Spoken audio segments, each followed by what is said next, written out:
यो संविधानलाई दुई तीनवटा एंगलबाट हेर्न सकिन्छ। एउटा यो संविधान ब्लडी कन्स्टिट्युसन हो, रक्तरञ्जित संविधान हो, जो मधेसी र आदिवासीको हैन रगतले लतपतिएको संविधान, उसको रगतले लतपतिए पनि उसको अधिकार नपरेको संविधान। दोस्रो यो संविधान झेल्ली दस्तावेज हो, फ्रड डकुमेन्ट हो हैन, केको जालझेल गरी बनाएको डकुमेन्ट हो। यो झेल्ली डकुमेन्ट जालझेल गरेर बनाएको। किन? मैले अघि एक्सप्लेन गरिसकेँ हैन। जसरी संविधानमा अन्तरिम संविधानको कुरा, यो लिपिबद्ध भइसकेका कुराहरू पढ्नु पर्थ्यो, त्यो कुरा परिएन। यसको आधारमा संविधान लेखिनु पर्थ्यो, लेखिएन। पहिलोचोटि यो संविधानमा खस आर्य भनेर किटान गरेर लेखियो हैन। उसलाई संविधानमा लेखिसकेपछि यहाँ अरूको चाहिँ फेरि लेखिएको छ। मैले खस आर्यको संविधानमा लेखिनु हुँदैन भन्ने कुरा व्यक्तिगत रूपमा मेरो त्यसमा केही विमति छैन। तर उहाँहरूको लेखेपछि संविधानको कानुनको हैसियतले त्यो चाहिँ समस्यामूलक छ। जस्तो एउटा उदाहरण दिउँ, हिटलरले नस्लवादको आधारमा उसले जुन शासन चलायो, कानुनहरू ल्यायो, त्यसले दोस्रो विश्वयुद्धमा सारा संसारलाई घुम्यो। उसले के गर्यो? दुईटा जातिलाई उसले स्वीकार गर्यो। राजनैतिक शक्ति, कानुनी रूपमा राजनीतिक शक्ति प्राप्त गरेर उसले स्वीकार गर्यो। एउटा जुइसहरूलाई उसले याहुदी र गैर याहुदी, अनि अर्को त्यहाँका जनजातिहरूलाई मारे। हरेक ठाउँमा हाम्रो राज्य खोसियो, हाम्रो भूमि पनि खोसियो, अधिकार खोसियो, अधिकार खोसियो, हाम्रो पहिचान मेटियो। धारा 51(8) मा आदिवासीको यहाँ यो जोडेको हेर्नुहोस् है। यो धारा 16 भनेको यसको उल्लङ्घन भयो भने राज्यको विरुद्ध मुद्दा लाउन पाइन्छ, राज्यको विरुद्ध अन्तर्राष्ट्रिय अदालतमा पनि जान पाइन्छ। नेपालको अदालतको कुरा छोडिदिनु, कहिले नेपालको अदालतले त्यो न्याय दिनको लागि अप्ठ्यारो परिस्थिति सिर्जना भयो भने अन्तर्राष्ट्रिय अदालतमा पनि जान सकिन्छ। यस्तो परिस्थिति सिर्जना भयो भने अन्तर्राष्ट्रिय समुदाय बोल्छ हैन। त्यसैले यो चाहिँ मौलिक हकमा राखिएको छ। अब आदिवासीको कहाँ लगेर राखिदियो? यहाँनिर 51 मा आदिवासी जनजातिको पहिचान सहित सम्मानपूर्वक बाँच्न पाउने अधिकार भनेर यो निर्देशक सिद्धान्तमा लगेर राखियो। निर्देशक सिद्धान्त भनेको के हो भने त्यसको व्याख्या दुई तीनवटा कुराबाट हेर्नुहोस्। निर्देशक सिद्धान्त भनेको त्यो हैसियतको अधिकारै होइन।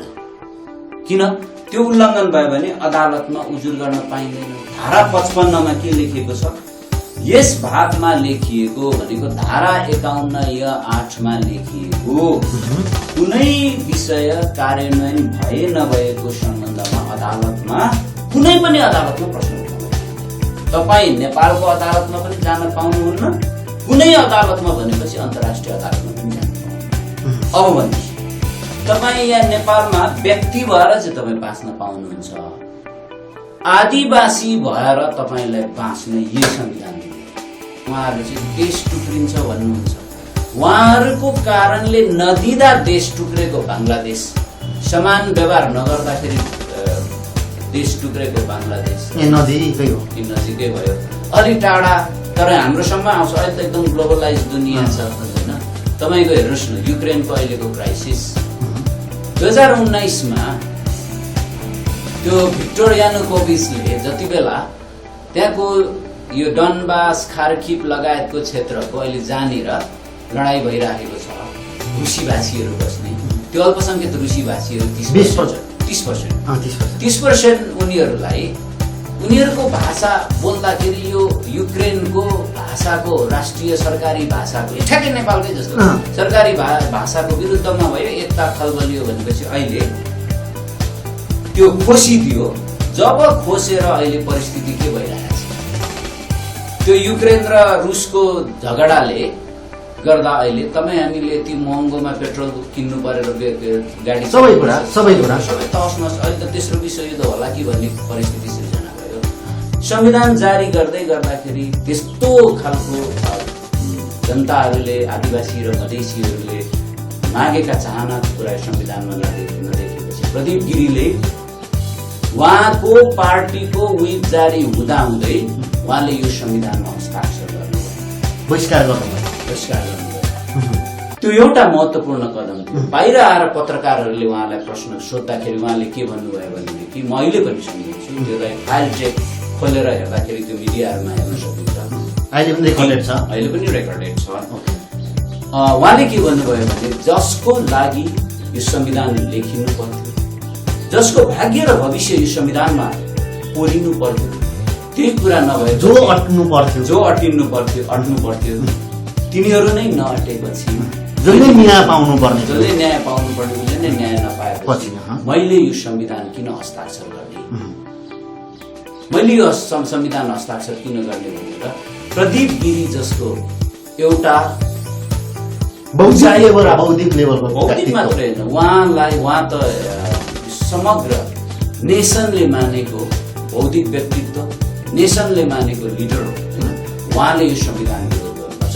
याद रहोस् सभामुख महोदय, म त्यो एक्लो सांसद हो नेपाली कांग्रेसभित्रबाट जसले संविधानका अन्तर्विरोध, यस संविधानको विसङ्गति, यहाँसम्म कि भाषागत त्रुटि समेतसँग आपत्ति जनाएर संसदको अन्तिम दिनमा मैले बहिष्कार गरेँ। मेरो हस्ताक्षर छैन संविधानमा।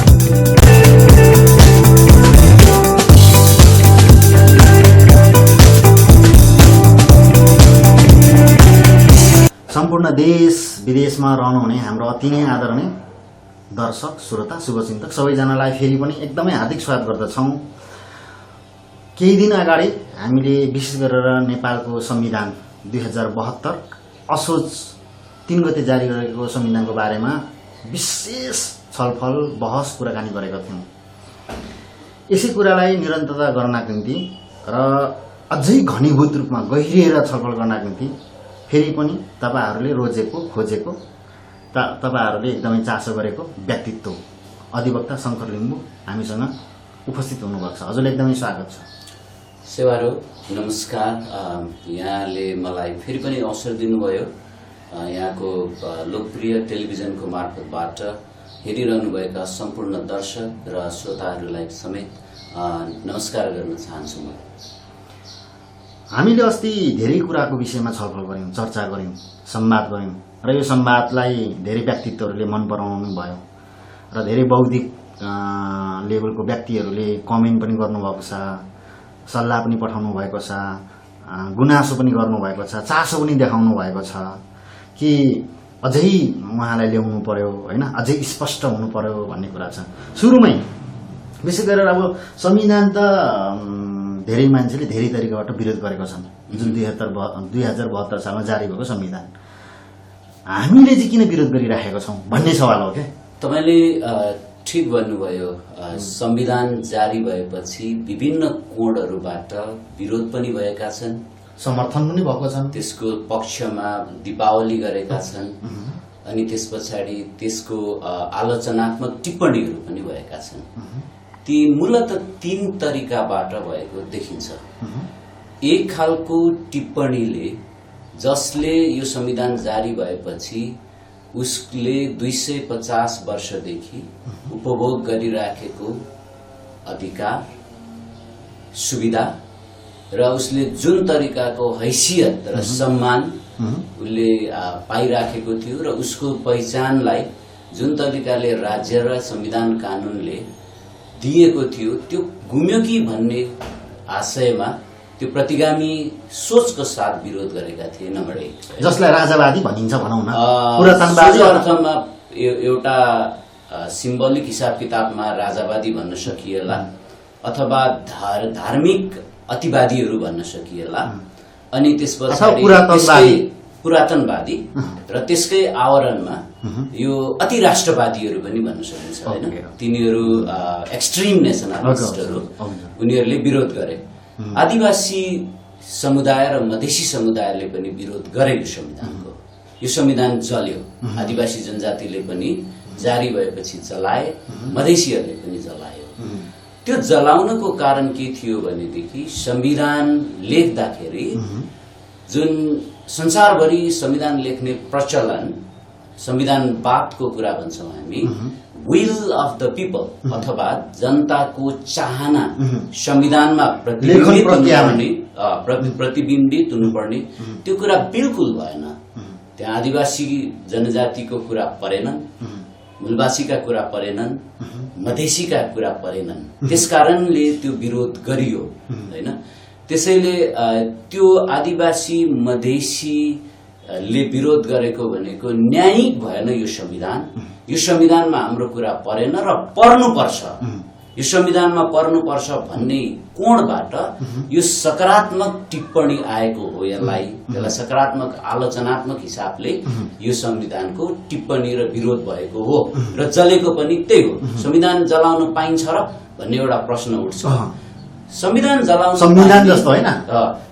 जलाउन पाउने अधिकार चाहिँ संसारमा यो अभिव्यक्ति स्वतन्त्रताभित्र पर्छ भनेर अमेरिकाको सर्वोच्च अदालतले जोन्सन भर्सेस टेक्सस भन्ने मुद्दामा फैसला गरेको छ। फ्रिडम अफ स्पीच हैन, फ्रिडम अफ स्पीचको कुरा। त्यसको मुद्दामा के भएको भने सिम्पल, एकजना जोन्सन भन्ने मान्छेले राष्ट्रपतिले ल्याएको कानून उसको नीतिको विरोध गर्दाखेरि त्यो कन्भेन्सन राष्ट्रपतिले सम्मेलन गरिरहेको बेलामा अमेरिकाको झण्डा निकालेर जलाइदिन्छ। उसले झण्डा जलाइदिएपछि त्यो चाहिँ यो राज्य विरुद्धको अपराध भयो भनेर मुद्दा लगाइन्छ। सर्वोच्च अदालतले पछि त्यो चाहिँ एउटा तरिका हो, विरोध गर्नेको तरिका हो, जनताले भने शान्तिपूर्ण तरिकाले। जस्तो नेपालमा पनि कसैले एउटा गीत गाउँदाखेरि सिम्बोलिक रूपमा झण्डा जलाएको त्यो प्रतीकात्मक रूपमा विरोधको कुरा हो र आदिवासी मधेसीले यो संविधान जलाएको कुरा प्रतीकात्मक रूपमा यो तर्ज गरेको हाम्रो विमति छ यो संविधानमा। किनभने यो संविधानले जुन कुरा संविधानमा हाम्रो कुरा पारिनु पर्थ्यो त्यो परेन भन्ने कुराको नमुना हो। त्यसकारण त्यो फरक छ हैन, अन्तर्विरोध छ विषयमा, यसलाई क्लियर गर्नुपर्छ हैन। अहिले त के भएको छ भनेदेखि यो संविधान विरोध गर्दाखेरि सबै एउटै कुनामा लाएर संविधान विरोध गर्ने चाहिँ धेरै भएका छन्। एउटा यो भयो। अर्को महत्त्वपूर्ण कुरा संविधानको कुरा गर्दै गर्दाखेरि यो संविधान जति बेला जारी गरियो त्यो जारी गरेपछि यो संविधान जारी गर्दै गर्दाखेरि 50 जना मधेसमा नेपाली सेना सुरक्षा कर्मीहरूको गोली लागेर त्यति बेला ज्यान गएको छ। त्यो विषयवस्तु अन्तर्राष्ट्रिय अदालतमा दर्ज भएको छ त्यति बेला। अनि त्यस पछाडि संविधान जारी भएपछि जब संविधानमा स्वायत्तता र सुशासनको कुरा, जसलाई अन्तरिम संविधानको धारा 138(1) मा आदिवासी र मधेसीहरूको स्वायत्त प्रदेशको जुन चाहना थियो, पहिचान सहितको स्वायत्त प्रदेशको चाहना, यो म तपाईलाई पढेर सुनाऊ किन अत्यन्तै महत्त्वपूर्ण कुरा छ। यो अन्तरिम संविधान यो अन्तरिम संविधान हो। यो 63 सालमा जारी भएको 138 को 1 को क 138(1) को क। हामीले यसलाई हेर्न किन जरुरी छ भने यो चाहिँ अन्तरिम संविधान र नयाँ संविधान लेख्नेको मुटु हो, कोर हो। त्यो कोर कुरालाई यहाँ के भनेर अथवा मूल रेफरेन्स हो भनौं न, हो मूल रेफरेन्स हो। यो चाहिँ के हो, राज्यको पुनर्संरचना, राज्यको ढाँचा संरचना र स्वायत्त शासन भन्ने च्याप्टरमा राखिएको छ, त्यो भागमा राखिएको छ। त्यसको 138(1) ले के भन्छ भने मधेसी जनता लगायत आदिवासी जनजाति जनजाति र पिछडिएका तथा अन्य क्षेत्रका जनताको स्वायत्त प्रदेशको चाहनालाई स्वीकार गरी, स्वायत्त प्रदेश है चाहनालाई स्वीकार गरी नेपाल संघीय लोकतान्त्रिक गणतन्त्र राज्य हुनेछ भनेको छ हैन। यो कुरा चाहिँ अनि के भन्छ भन्दाखेरि प्रदेशको सीमा संख्या, नाम र संरचना अतिरिक्त स्वायत्त प्रदेशको है अतिरिक्त प्रदेशहरूको सूची पूर्ण रूपमा विवरण, साधन, स्रोत, अधिकारको बाँडफाँड संविधान सभाबाट निर्धारण गरिनेछ। संविधान लेख्दाखेरि आदिवासीहरू र मधेसीहरूको स्वायत्तता, आदिवासी मधेसीहरूले स्वशासनका कुरा र त्यस पछाडि अधिकारको कुरा, अनि त्यस पछाडि त्यो अधिकार बाँडफाँडको कुरा क्लियरली लेख्नु पर्ने थियो। जति बेला यो नेपालको संविधान लेखियो, यो संविधान लेख्दाखेरि त्यो कुनै कुरा पनि परेन। त्यसकारणले यो दुईटा संविधानलाई तुलना गरेर हेर्यो भने यो संविधान भन्दा यो संविधान प्रतिगामी छ, खास गरी आदिवासी र मधेसीको लागि। अहिले आदिवासी र मधेसीहरूका केही प्रतिनिधित्व अथवा उहाँहरूको सहभागिता संसदमा सरकारमा भएको हुनाले चित्त बुझाएर बसेको देखिन्छ, जुन चाहिँ त्यो चाहिँ के हो भनेदेखि सोझो अर्थमा भन्छ नि त्यो एकदम अलिक बोल्न नमिल्ने भाषा तर ठेट भाषामा के को न्यानो भन्या जस्तो मात्रै हो त्यो, हैन? त्यसकारणले यो हिसाबले यो संविधान चाहिँ प्रतिगामी देखिन्छ। त्यो प्रतिगामी मात्रै होइन, यो संविधान जारी भएपछि जब स्वायत्त प्रदेशको चाहना विपरीत आयो, थरुवाटमा आन्दोलन भयो, थारूहरूले आन्दोलन गरे। आन्दोलन गरिसकेपछि त्यहाँ एउटा दुर्घटना अथवा चाहिँ त्यहाँनिर एउटा चाहिँ घटना घट्यो। त्यो घटना बहुत रहस्यमय तरिकाले घट्यो। त्यो घट्दाखेरि 7 जना प्रहरीहरूको त्यसमा ज्यान गयो। त्यहाँ थुप्रै थारूहरूलाई त्यस पछाडि नागरिकता र भोटिङ कार्ड हेरेर थारू जतिलाई ज्यान मुद्दा र डकैतीको मुद्दा लगाइएको छ। कैयौं पटक थरुवाटको आन्दोलन भयो, त्यो शान्तिपूर्ण थियो, तर त्यही पर्टिकुलर घटनाको दिन बहुत रहस्यमय तरिकाले त्यो घटना भएको छ। मैले पटक पटक यो कुरा उठाएको छु कि अनुसन्धानको दौरानमा एउटा कुरा पत्ता लगाउनुपर्छ। सामान्यतया भिड कन्ट्रोल गर्नको लागि एसएसबी खटाइँदैन। त्यो एसएसबीलाई त्यहाँ किन खटाइयो, कसले खटाए त्यहाँनिर? अनि त्यस पछाडि मुद्दा लगाउँदाखेरि त्यहाँनिर हात हतियार गोली बारुदका कुराहरू उठाएका छन्, त्यो बरामद भएको छैन। कहीँबाट पुष्टि हुँदैन, प्रमाणले कहीँबाट पुष्टि हुँदैन। त्यस पछाडि ती जेलमा कोचिएका निर्दोष थारूहरू अनि त्यस पछाडि उसका विचलित भएका परिवारहरू, तहस नहस भएका त्यहाँका समुदाय, थारू समुदायहरू कैयौं भागेर इन्डियामा बस्नुपर्ने बाध्य भए ज्यान जोगाउनकै लागि। त्यो हिसाबले हेर्दाखेरि मधेसीहरूलाई मारिएको, आदिवासीहरूलाई मारिएको हेर्दाखेरि यो संविधान ब्लडी संविधान हो, रक्तरञ्जित संविधान हो। यो मधेसी र आदिवासीहरूको रगतले लखपतिएको संविधान हो। तर यो संविधानले जारी हुनभन्दा अगाडि पनि ज्यान खायो, जारी भएपछि पनि ज्यान खायो र यति अपमानित हिसाबमा अहिले पनि यो परिस्थितिमा राखेको छ कि जो राजनैतिक मागेका, जस्तो थरुवाटसँग कैयौं पटक नेपाल सरकारले सम्झौता गरेका छ, त्यो राजनैतिक मुद्दा उठाएका थारूहरूलाई अहिले डाकाको मुद्दा लगाइएको छ। थारूको अन्यायको कुराको त्यो छुट्टै च्याप्टर होला। यो हिजोको भूमिपुत्र जसको सारा तराईमा उसको आफ्नो भूमि थियो, त्यो वन जंगल बाघसँग लडाई गरेर मलेरियासँग जुझेर गुल्जार गरेको, काठमाडौँमा बसेर वीरता पाउने, जागिर पाउने, यहाँ बसेर सिंहदरबार र नारायण हिटी दरबारमा कागज बनाएर थारूलाई रातारात कमैया बनाएको इतिहास त खोज्नै पर्ने बाँकी छ। यो संविधान बनाउँदाखेरि त्यो खालका ऐतिहासिक अन्यायका कुराहरूलाई यहाँ नपरेको हुनाले गर्दाखेरि यो संविधान प्रतिगामी छ। यो संविधान जारी गर्दै गर्दाखेरि एउटा कुरा सम्झनै पर्ने हुन्छ। हिजो भदौको 5 गते बडो हामीलाई दुःखको साथ भन्नुपर्छ, नेपालको एउटा मूर्धन्य नेता नेपाली कांग्रेसको नेता हैन, नेपाली कांग्रेसको, म त उहाँलाई समग्र नेपालको नेता भन्छु।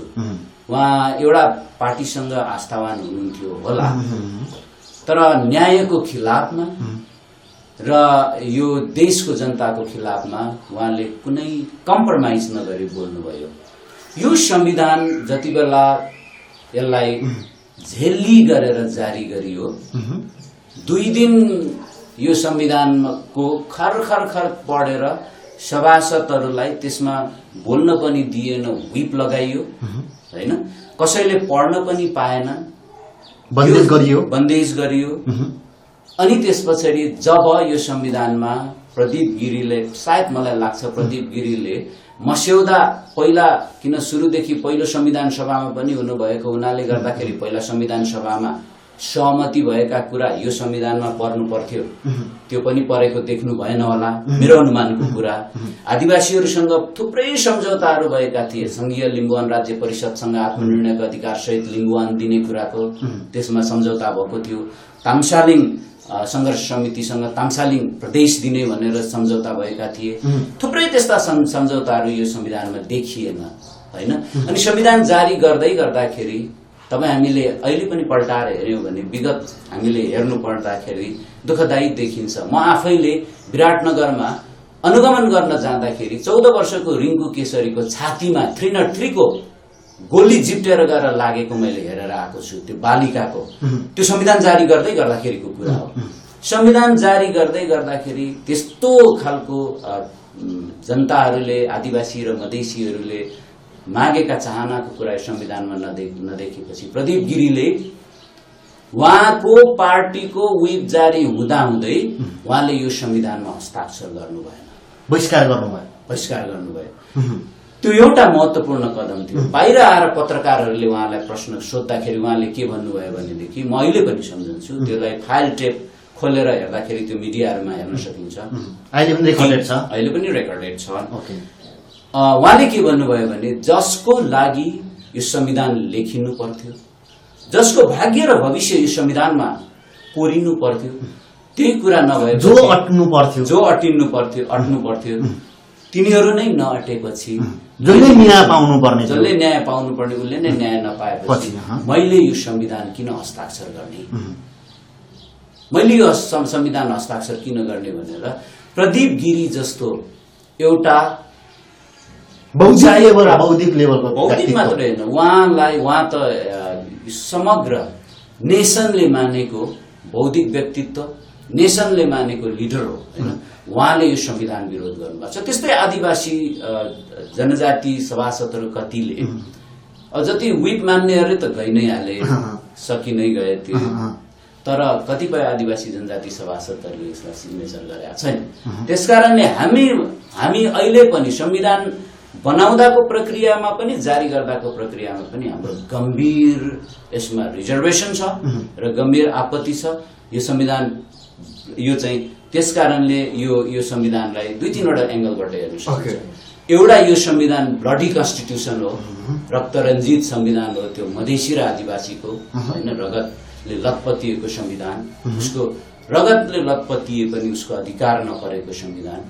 दोस्रो यो संविधान झेल्ली दस्तावेज हो, फ्रड डकुमेन्ट हो हैन, के को जालझेल गरी बनाएको डकुमेन्ट हो। यो झेल्ली डकुमेन्ट जालझेल गरेर बनाएको किन, मैले अघि एक्सप्लेन गरिसकेँ हैन। जसरी संविधानमा अन्तरिम संविधानको कुरा, यो लिपिबद्ध भइसकेका कुराहरू पर्नु पर्थ्यो, त्यो कुरा परिएन। यसको आधारमा संविधान लेखिनु पर्थ्यो, लेखिएन। अर्को चाहिँ यो प्रतिक्रिया अनि प्रतिगामी, यो संविधान प्रतिगामी पनि छ हैन। मैले त्यो कुरा यो प्रतिगामीको परिचायक हो यो संविधान हैन, त्यसकारणले विरोध गरेको हो। अर्को कुरा के हो भनेदेखि यो संविधानले मैले पटक पटक भन्दै आएको कुरा के हो भने जनतालाई यति गहिरो विभाजनमा पार्छ यो संविधानले, त्यो सामान्य अर्थमा कसैले पनि परिकल्पनै गर्न सक्दैन। पहिलोचोटि यो संविधानमा खस आर्य भनेर किटान गरेर लेखियो हैन। उसलाई संविधानमा लेखिसकेपछि यहाँ अरूको चाहिँ फेरि लेखिएको छैन। मैले खस आर्यको संविधानमा लेखिनु हुँदैन भन्ने कुरा व्यक्तिगत रूपमा मेरो त्यसमा केही विमति छैन, तर उहाँहरूको लेखिएपछि संविधानको कानूनको हैसियतले त्यो चाहिँ समस्यामूलक छ। जस्तो एउटा उदाहरण दिउँ, हिटलरले नस्लवादको आधारमा उसले जुन शासन चलायो, कानूनहरू ल्यायो, त्यसले दोस्रो विश्वयुद्धमा सारा संसारलाई घुम्यो। उसले के गर्यो, दुईटा जातिलाई उसले स्वीकार गर्यो, राजनैतिक शक्ति, कानूनी रूपमा राजनैतिक शक्ति प्राप्त गरेर उसले स्वीकार गर्यो। एउटा जुइसहरूलाई उसले मारे, याहुदी र गैर याहुदी, अनि अर्को त्यहाँका जनजातिहरूलाई मारे हैन। त्यो के को आधारमा मार्यो, रक्त शुद्धताको आधारमा, आर्यन नस्लको सर्वोच्चताको आधारमा नाजिजमको कुरा त्यसको आधारमा मार्यो। आर्य भन्ने नस्ल, त्यसैले पनि अहिले रेसिजमलाई अन्तर्राष्ट्रिय कानूनमा, कानूनको दृष्टिकोणमा वर्जित गरिन्छ, त्यसलाई मान्यता दिँदैन। तर यो संविधानमा रेसलाई चाहिँ आर्य भनेको खस आर्य भनेको त रेस हो हैन, त्यो रेसलाई संविधानमा लेखिदिएपछि के भयो, जहिले पनि यो संविधानले खस आर्य भर्सेस अरु जातिको विरुद्धमा लडाई गराउने भयो। जुन कुरो यो अहिले संविधानले बडो डरलाग्दो कुरा हैन, डरलाग्दो कुराको सुरुवात यसले चाहिँ एउटा खस आर्य प्रतिको भावना अथवा कस्तो खालको भयो भन्दाखेरि मैले एकजना एकदम मूर्धन्य एकदम बौद्धिक लेभलको व्यक्तित्व हाम्रो डाक्टर केशव मानसाकीसँग मैले छलफल गरेको थिएँ। उहाँसँग यही हाम्रो मिडियामा हामीले यो उहाँको अन्तर्वार्ता अपलोड गरेको छौँ। उहाँलाई मैले क्वेसन गरेको थिएँ, यो संविधानले जुन कुरा गरेको छ त्यसको तपाईँले बुदागतमा रहनु भने पनि एउटा सामान्य भाषामा सबैले सरल भाषामा बुझ्ने गरी भनिदिनु यसले के गरेको छ भन्दा उहाँले के भन्नुभयो भने यसले एक अर्काको भावना मारेको छ भनेर भन्नुभयो। त्यो भनेको के हो भने खस आर्यलाई कसैले कुट्दा मार्दा अथवा खस आर्य भन्दा अरू व्यक्तिलाई कुट्दा मार्दाखेरि एकअर्कालाई दुख्नु भएन, उहाँले जुन व्याख्या गर्नुभयो भावना मरेको छ भन्ने व्याख्या गर्नु भयो क्या। उहाँको भनाइलाई, डाक्टर केशव मान साक्यको भनाइलाई र अहिले मैले भन्दै गरेको रियालिटीको कुरा, यो संविधानले कसरी हामीलाई विभाजन गर्यो भन्ने कुरा जोडेर दुई तीनवटा एंगलबाट हेर्न सकिन्छ हैन। संविधान बनाउनु भन्दा अगाडि हामीले गम्भीर रूपमा के कुरा उठेको थियो भन्ने कुरा प्रमाणको आधारमा हेरौं हैन। जस्तो सुरुमै जाउँ संविधानको यो संविधान सभाबाट लेखिनुपर्छ भन्ने यो सुरुवात र त्यसको बिजारोपण कहाँबाट भयो अहिलेको सन्दर्भमा भने माओवादी युद्धबाट, जसले जेसुकै भने पनि त्यसको सुरुवात त्यहाँबाट भयो हैन। अनि माओवादीहरू शान्ति सम्झौतामा आएपछि शान्ति सम्झौता, विस्तृत शान्ति सम्झौताको बुदा नम्बर 3 मा के कुरा गरे भने त्यो 3 को कुरा म पढौं। वर्गीय जातीय, वर्गीयलाई एकछिन छोड्दियौं हैन, फेरि पनि प्रदीप गिरीलाई हामीले सम्झ्यौं भनेदेखि उहाँले नेपालमा दुईटा कुरा प्रब्लमेटिक भन्नुभएको छ है। एउटा चाहिँ यहाँको शासक वर्ग अनि अर्को चाहिँ शासक वर्ण भन्नुभएको छ क्या। एउटा वर्ण 250 वर्षदेखि शासन गरेर बसेको छ, एउटा वर्ग 250 वर्षदेखि शासन गरेर बसेको छ। त्यो दुईटै वर्ण र वर्गमा आदिवासी जनजाति पर्दैनन्, उहाँले भन्नु खोज्नु भएको कुरा त्यो हो।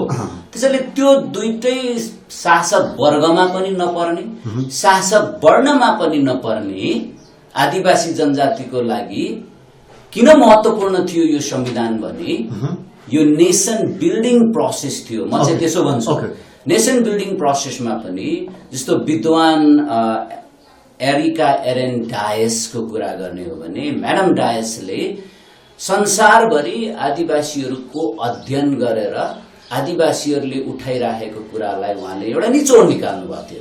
किन भन्दा आदिवासीहरूले राज्यसँग मात्रै जुझिराखेको संसारभरि देखेपछि, शासकसँग मात्रै आदिवासीहरू जुधिराखेको देखेपछि उहाँ के निष्कर्ष निकाल्नुभयो भनेदेखि आदिवासी जनजातिहरू पनि राष्ट्रभित्र एकाकार हुन चाहन्छन्, युनाइटेड हुन चाहन्छन्, गोलबन्द हुन चाहन्छन्। त्यसैले उहाँले के भन्नुभयो भनेदेखि यी सबै आदिवासीको आन्दोलनलाई र भइराखेका आदिवासीहरूसँग जोडिने आन्दोलनलाई, आदिवासीले गरेका वा अरूले आदिवासीका कुरा उठाएर गरेका आन्दोलनलाई बिलेटेड नेसन बिल्डिङ प्रोसेस भन्ने शब्द उहाँले क्वाइन गर्नुभयो। बिलेटेड नेसन बिल्डिङ प्रोसेस भनेको सोझो अर्थमा राष्ट्रको पुनर्निर्माण प्रक्रिया हो। यो पुनर्निर्माण चाहिँ संविधान सभाबाट संविधान जारी गरेर हुन्थ्यो। त्यो चाहिँ यो विस्तृत शान्ति सम्झौता जुन माओवादी र नेपाल सरकार, तत्कालीन नेपाल सरकारको बीचमा भएको 3.5 मा के लेख्छ उसले भने जातीय, भाषिक, लैंगिक, सांस्कृतिक, धार्मिक, क्षेत्रीय भेदभावको अन्त्य गर्ने हैन, अन्त्य गर्ने। भेदभाव, जातीय जुन भेदभाव छ, भाषिक भेदभाव छ, सांस्कृतिक भेदभाव सांस्कृतिक भेदभावको कुरा गर्ने हो भने अहिले यहाँबाट फेरि पनि गाईलाई त राष्ट्रिय जनावर बनाए त, अथवा मरेको गाई खानेलाई त जेल हालियो त। मरेकै गाई खायो भने पनि जेल पर्ने सम्भावना त अहिले त 3 वर्ष भए पनि बनाए त हैन। सांस्कृतिक रूपमा विभेद त कायमै राख्यो, यही कुरा एउटा उदाहरणको कुरा हैन।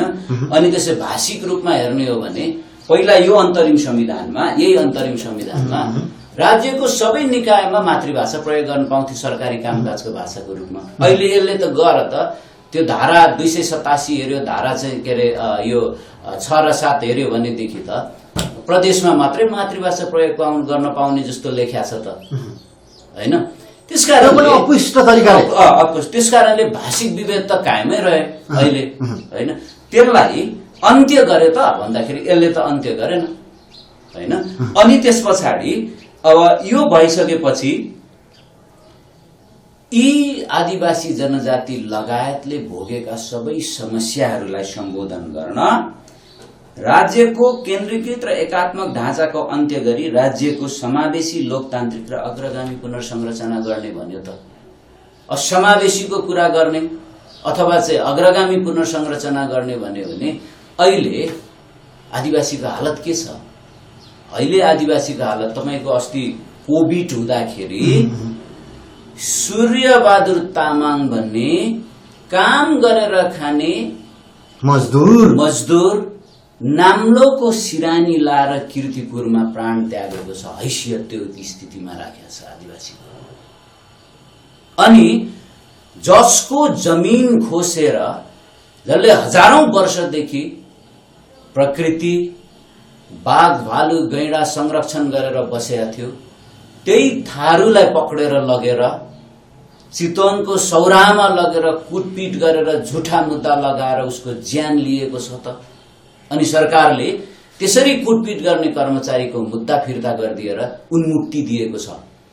चेपाङको घर बर्खाको बेलामा कोभिडको बेलामा हात्ती लगाएर आगजनी गरेर उसको शिकार गरेको छ। चेपाङलाई मारेको छ आर्मीले। जस्तोको तस्तै छ त आदिवासीको समस्या। त्यो देख्छ, त्यो कहाँबाट सम्बोधन गरे यो संविधानले सम्बोधन गर्नुपर्ने स्थिति थियो नि त। त्यो चाहिँ के हो भने प्रदीप गिरिजीले भन्नुभएको 250 वर्षको शासक वर्ग र शासक वर्ण दुईटा अहिलेसम्म निरन्तर छ। त्यसकारणले यो संविधानले न शासक वर्ग चेन्ज गर्यो न शासक वर्ण चेन्ज गर्यो। त्यसकारणले यो संविधान प्रब्लमेटिक छ। र अर्को यो बिलेटेड नेसन बिल्डिङ प्रोसेसको कुरा गर्दाखेरि के कुरा उठे थियो? हाम्रो राज्य खोसियो। जस्तो उदाहरणको लागि 1831 मा तत्कालीन गोरखाका राजा पृथ्वीनारायण शाह, जो अहिले नेपालको राष्ट्र निर्माता भनेर भनिन्छ, भूभाग उसले जोडेको हो, भूगोल जोडेको हो। कतिलाई हराएर जोडियो होला, तर लिम्बूहरूलाई नहराएपछि सम्झौता गरे हो। लिम्बूहरूले समग्र रूपमा पूर्वमा टिस्टासम्म त्यो लिम्बुवान थियो, अनि त्यस पछाडि मधेसको भागमा जलालगढसम्म समग्र लिम्बुवानको भूभाग ल्याएर नेपालमा जोडेर युनिफाइड गरे हो। त्यस बापत लिम्बूहरूले आफ्नो परम्परादेखि जुन उसको शासन थियो, उसको अधिकार थियो, त्यहाँभित्र राजनैतिक भूमिमाथिको अधिकार, ती सबै अधिकार तिमीले उपभोग गर्न पाउँछौ भनेर सन्धि गरेर दिएको कुरा, त्यो त खोसियो भनिराखेका थियो हिजो। त्यही कुरा उठाउँदाखेरि अनि संविधान लेख्ने बेलामा अघि मैले भनेको सम्झौता पनि भएको थियो त्यही विषयलाई लिएर हैन।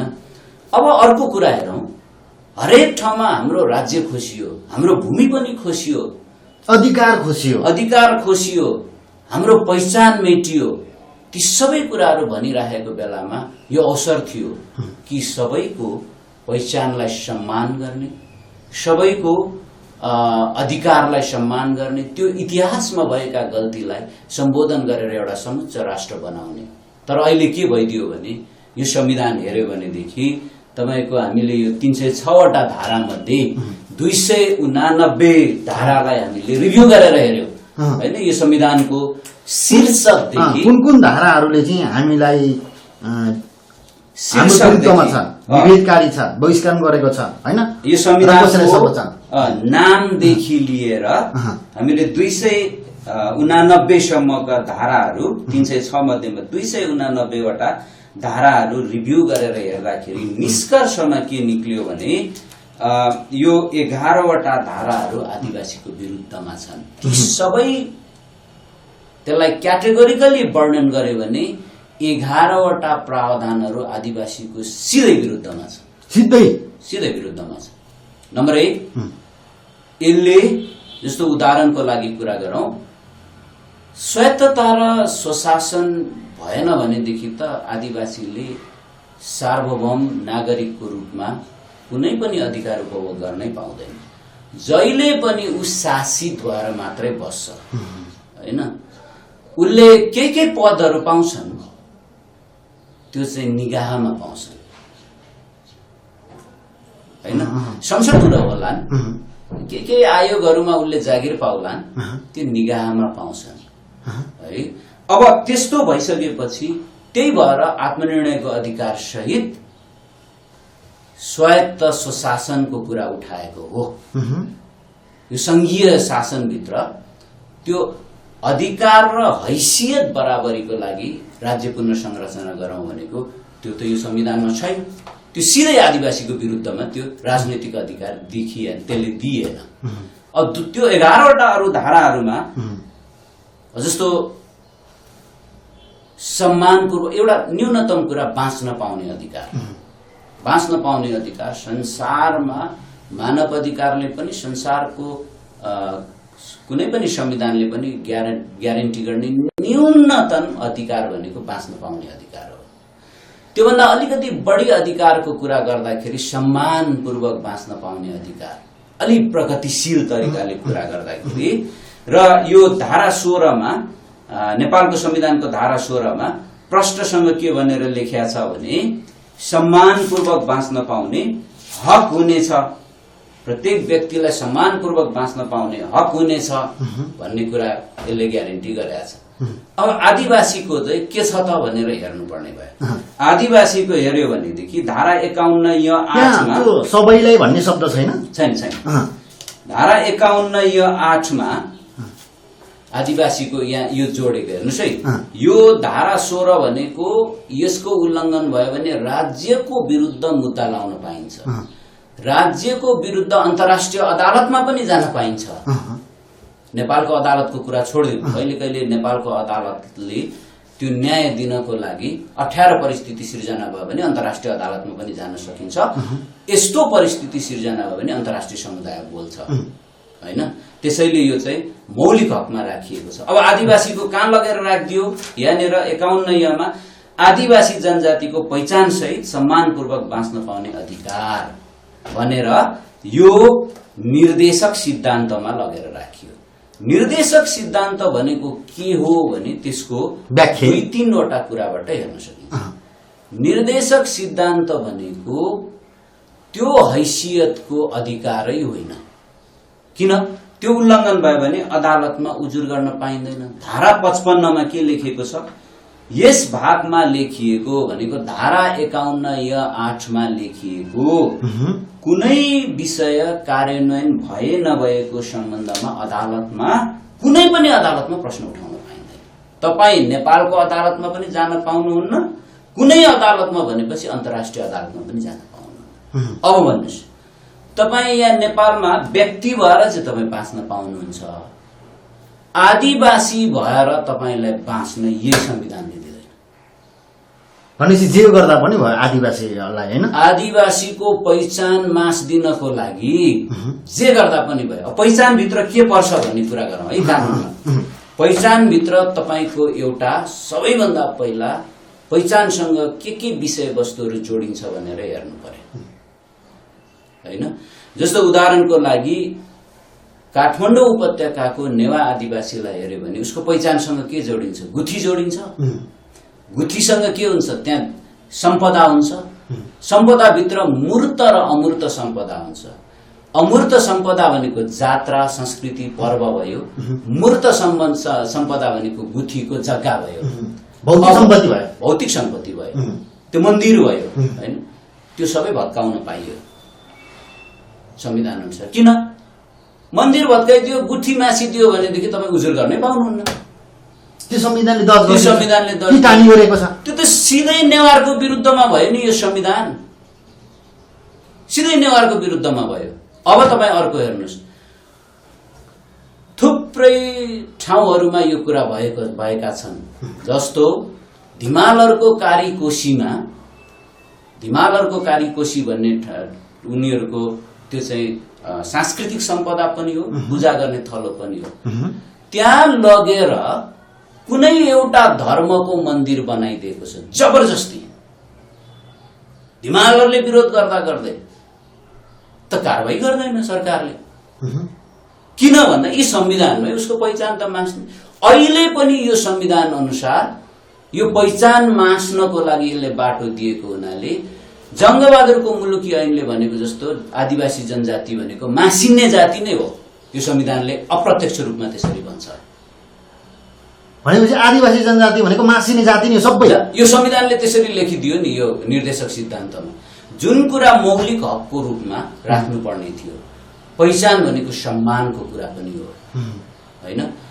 तपाईको आफ्नो सरनेम, आफ्नो जाति, आफ्नो समुदाय, त्यो तपाईको सम्मानको कुरा हो। आइडेन्टिटी त्यसलाई अब तपाईले त्यो मासिदियो भने यो संविधान अनुसार तपाईले उजुर गर्न पाउनुहुन्न। उजुर त गरे पनि लाग्दैन, प्रश्नै उठाउन पाइँदैन भन्ने छ। अब अर्को कुरा के हो भने पहिचान भनेको भूमि हो, थाकथलो हो, भूभाग हो। त्यो भूभाग त यही संविधानले खोसेको थियो नि। अहिले जुन नाममा गडबडी गरिराखेको छ नि हैन। अब यो के हुन्छ भने तपाईँ नाम त प्रदेशको नाम त राख्नै हुन्छ हैन। राख्दाखेरि अब जस्तो 1 नम्बर प्रदेशको अहिले विवाद चलिरहेको छ है। त्यहाँनिर चाहिँ सगरमाथा, कोशी अनि राम्रो हिसाब गर्दा के रहेछ त्यो सगरमाथा के रहेछ भने सगरमाथा शेर्पाले चमलुङमा भन्दो रहेछ, लिम्बूले सेसेलुङ भन्दो रहेछ हैन। अनि सगरमाथाको उचाइ के एभरेस्ट भन्ने ब्रिटिस सर्वेयरले पत्ता लगाएपछि उसको नाममा चाहिँ एभरेस्ट भनेर राखिदियो। बाबुराम आचार्य इतिहासविद भन्छन् उनले सगरमाथा भनेर 2025 मा मात्र त होला हैन राखिदियो। अनि उनले सगरमाथा त कसले राखेको नाम? बाबुरामले आचार्य। उसले शेर्पाले राखेको नाम त उसले त्यहाँ त उच्चारण भएन हैन। अब अर्को कुरा के हो भने कोशी भनेको त कौशिक ऋषिसँग जोडिँदो रहेछ नि हैन। त्यसो भए त त्यो के अरे त्यो लिम्बुवानको भूभाग भएको हुनाले, राजनैतिक रूपमा लिम्बुवानको कुरा भएको हुनाले लिम्बुवान नाम नराख्ने अथवा किराँतीहरूको पहिचानको नाम नराख्ने नै त्यहाँको जनताको संस्कृति र पहिचानको कुरा नराख्ने हो भनेदेखि हैन। त्यसो भए 1 नम्बर प्रदेशलाई हैन युनाइटेड स्टेट अमेरिका राख्दिउँ न, चाइना राख्दिउँ न, इन्डिया राख्दिउँ न हैन, अनि युरोपको कुनै एउटा राज्य राख्दिउँ न। आखिर तिनीहरूलाई खुसी बनाएर त यो शासकहरू अड्याएर छन् त नेपालमा। राणा पनि त्यही ब्रिटिसलाई रिजाएर बसिएर छ। पृथ्वीनारायण शाह पनि अहिले इतिहास हेर्दै जाँदा त नेपालमा जितेको त त्यही ब्रिटिसको आशीर्वादले जित्याएन रहेछ त। सबै लिएर त्यसरी जित्याएर छ। त्यसकारणले अहिलेको यो संविधानमा हामीले हेर्दाखेरि आदिवासी विरुद्ध जुन 11वटा भनेर मैले कुरा गरेँ, यसरी डाइरेक्ट ती केही उदाहरणहरू मात्रै हुन् हैन। पहिचानभित्र संस्कृति पनि पर्छ है। संस्कृतिको कुरा गर्दाखेरि तपाईँ भन्नुहोस् न, यो जबरजस्ती तपाईँको राष्ट्रिय जनावर गाई किन राख्ने? त्यो राखेपछि के भइदियो भने जहिले पनि जसले जस्तो बिफ हैन, जसले गाई गोरुको मासु खान्छन्, त्यो अभ्यास परापूर्व कालदेखि त्यो अभ्यास छ हुन हैन। अनि त्यो त्यति मात्रै हैन, सांस्कृतिक के अरे उनीहरूको क्रियाकलापहरूमा सांस्कृतिक संस्कार गर्ने कुराहरूमा त्यो जरुरी पर्छ। गाईको मासु, गोरुको मासु हैन। कसैको संस्कृति एकदम राष्ट्रिय पहिचान हुने, कसैको संस्कृति अपराध हुने हुन्छ र हुन्छ। यो अपराधीकरण गर्ने कुराले गर्दाखेरि जहिले पनि के देखिने भयो भन्दाखेरि यो संविधान सांस्कृतिक रूपमा विभेदकारी देखियो। खास गरी कसको संस्कृति भन्दा आदिवासी जनजाति, अनि यो विरुद्धमै भयो नि त आदिवासी जनजातिको, हैन? अब यो भयो 11वटा। अब त्यस पछाडि 23वटा संविधानका यस्ता प्रावधानहरू छन् जुन चाहिँ विभेदकारी छ।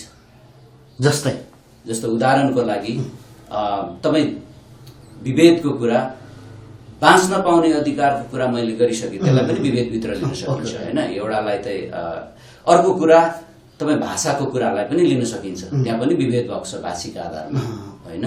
अनि त्यस पछाडि अर्को तपाईँ संस्कृतिको कुरामा पनि विभेद भएको छ। कहाँ विभेद छैन? पाइला पाइलामा विभेद देखिन्छ अहिले। त्यसकारण त्यस्तो विभेद किन भइरहेको छ भने यो संविधानमा 23वटा प्रावधान छन् जसले विभेद गर्नको लागि यसले बाटो दिन्छ, ढोका खोलिदिएको छ। अब अर्को कुरा तपाईलाई के गरौं भनेदेखि, जस्तो यसमा चाहिँ 49वटा यस्ता प्रावधानहरू छन् जसले आदिवासीलाई बहिष्करण गर्छ। बहिष्करण, हैन? बहिष्करण र राज्य पुनर्संरचनाको सन्दर्भमा समावेशिताको कुरा त राष्ट्रिय रूपमा नै स्वीकार गरिएको राष्ट्रिय एजेन्डा हो नि त, हैन?